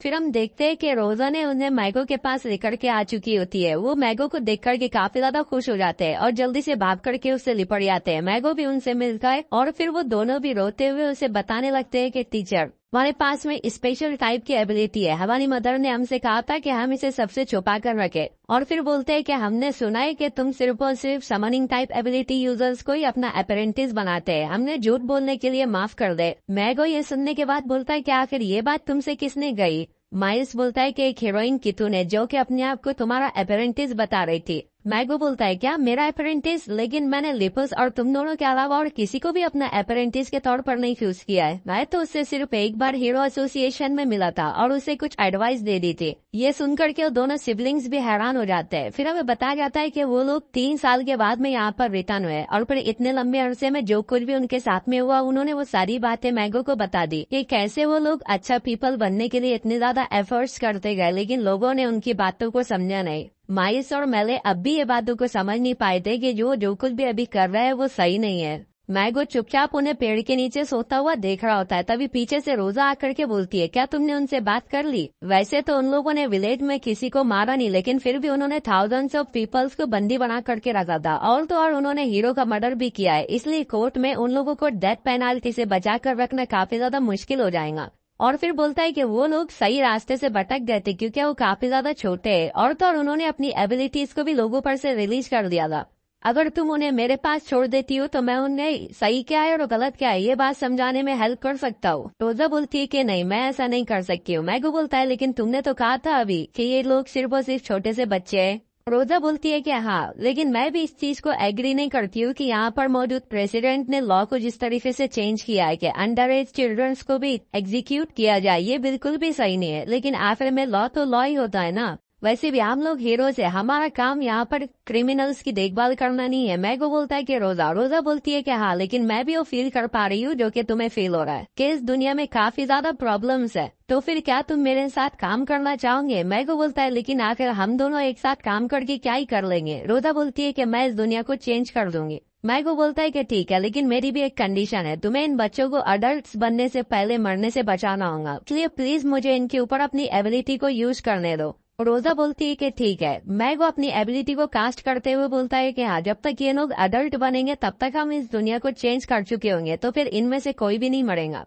फिर हमें प्रेजेंट टाइम गेंग्यू को दिखाया जाता है जो कि इन सभी मेमोरीज को देख चुका होता है। वहाँ पर खड़ी जिया भी उसे नाम लेकर के बुला रही होती है। फिर हमें गेंग्यू की एक और पास्ट की मेमोरी को दिखाया जाता है जहाँ पर हमें दिखाया जाता है कि रोजा वहाँ पर आकर गेंग्यू से बोलती है कि मैंने तुम्हारे बारे में तुम्हारे भाई से काफी कुछ सुना है, तो क्या तुम मेरी इस दुनिया को बदलने में मदद करोगे? फिर प्रेजेंट में हमें गेंग्यू को दिखाया जाता है जो कि उठ करके उन सिबलिंग्स के तरफ ही बढ़ रहा होता है, जिन्हें देख करके माइल्स चिल्ला करके बोलता है कि हम भी अपने रूल के हिसाब से ही लोगों को जज करते हैं, क्या तुम भी इसी तरीके के रूल बना करके उसे लॉ का नाम नहीं देते हो और फिर पूरी दुनिया को चलाने लगते हो? आखिर हमारे और तुम्हारे बीच में डिफरेंस ही क्या है? पीछे से जिया भी बोलती है कि हाँ गेंग्यू, तुम्हारा ब्रदर और मैं भी इन लोगों की देखभाल करने के लिए इंटरेस्टेड थे। मैं ये नहीं कह रही हूँ कि इन्होंने कुछ भी गलत नहीं किया है, बस इन्हें ये समझने की जरूरत है कि आखिर इन्होंने गलत क्या किया है। गेंग्यू उसकी बात को सुने बगैर ही अपनी पावर्स का यूज करते हुए उसे अपनी बॉडी के अंदर बंद कर देता है और फिर अपने हाथ में पावर्स को रिलीज करते हुए उनके तरफ बढ़ने लगता है। उसे इस तरीके से अपने तरफ बढ़ता हुआ देख करके वो दोनों भी और भी ज्यादा घबरा रहे होते हैं। फिर माइल्स बोलता है कि प्लीज हमारी जानों को बख्श दो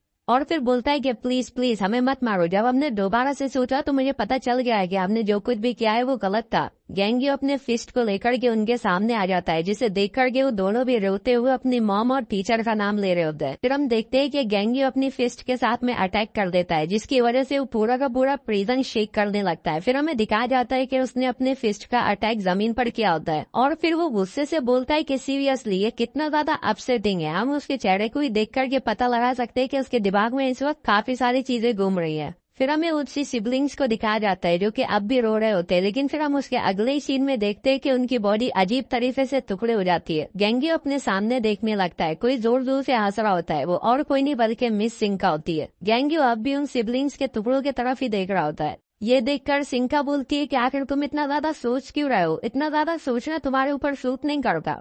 तुम्हें इस तरीके से पर्सन में देखने पर और भी ज्यादा अच्छे दिख रहे हो। मेरे हस्बैंड, तुम्हारी ब्राइड यहाँ पर आ चुकी है। तो गाइस, मैं आपको इसके नेक्स्ट पार्ट के लिए थोड़े से स्पॉइलर दे देता हूँ कि वो पार्ट और भी ज्यादा मजेदार होने वाला है, क्योंकि उसमें हम सभी बेसमेंट के विलन्स को गेंग्यू के साथ में फाइट करता हुआ दिखाया जाएगा और फिर हम उसमें गेंग्यू के एक डिमोनिक रूप को भी देखेंगे। तो गाइस इसी के साथ हमारा ये वीडियो यहीं पर ही एंड होता है। मैं उम्मीद करता हूँ कि आप सभी को ये वीडियो पसंद आया होगा। अगर ये वीडियो आपको पसंद आता हो तो फिर इसे लाइक शेयर एंड सब्सक्राइब करना ना भूले। मैं इसका नेक्स्ट पार्ट भी अपलोड कर दूंगा। तब तक के लिए गुड बाय, टेक केयर।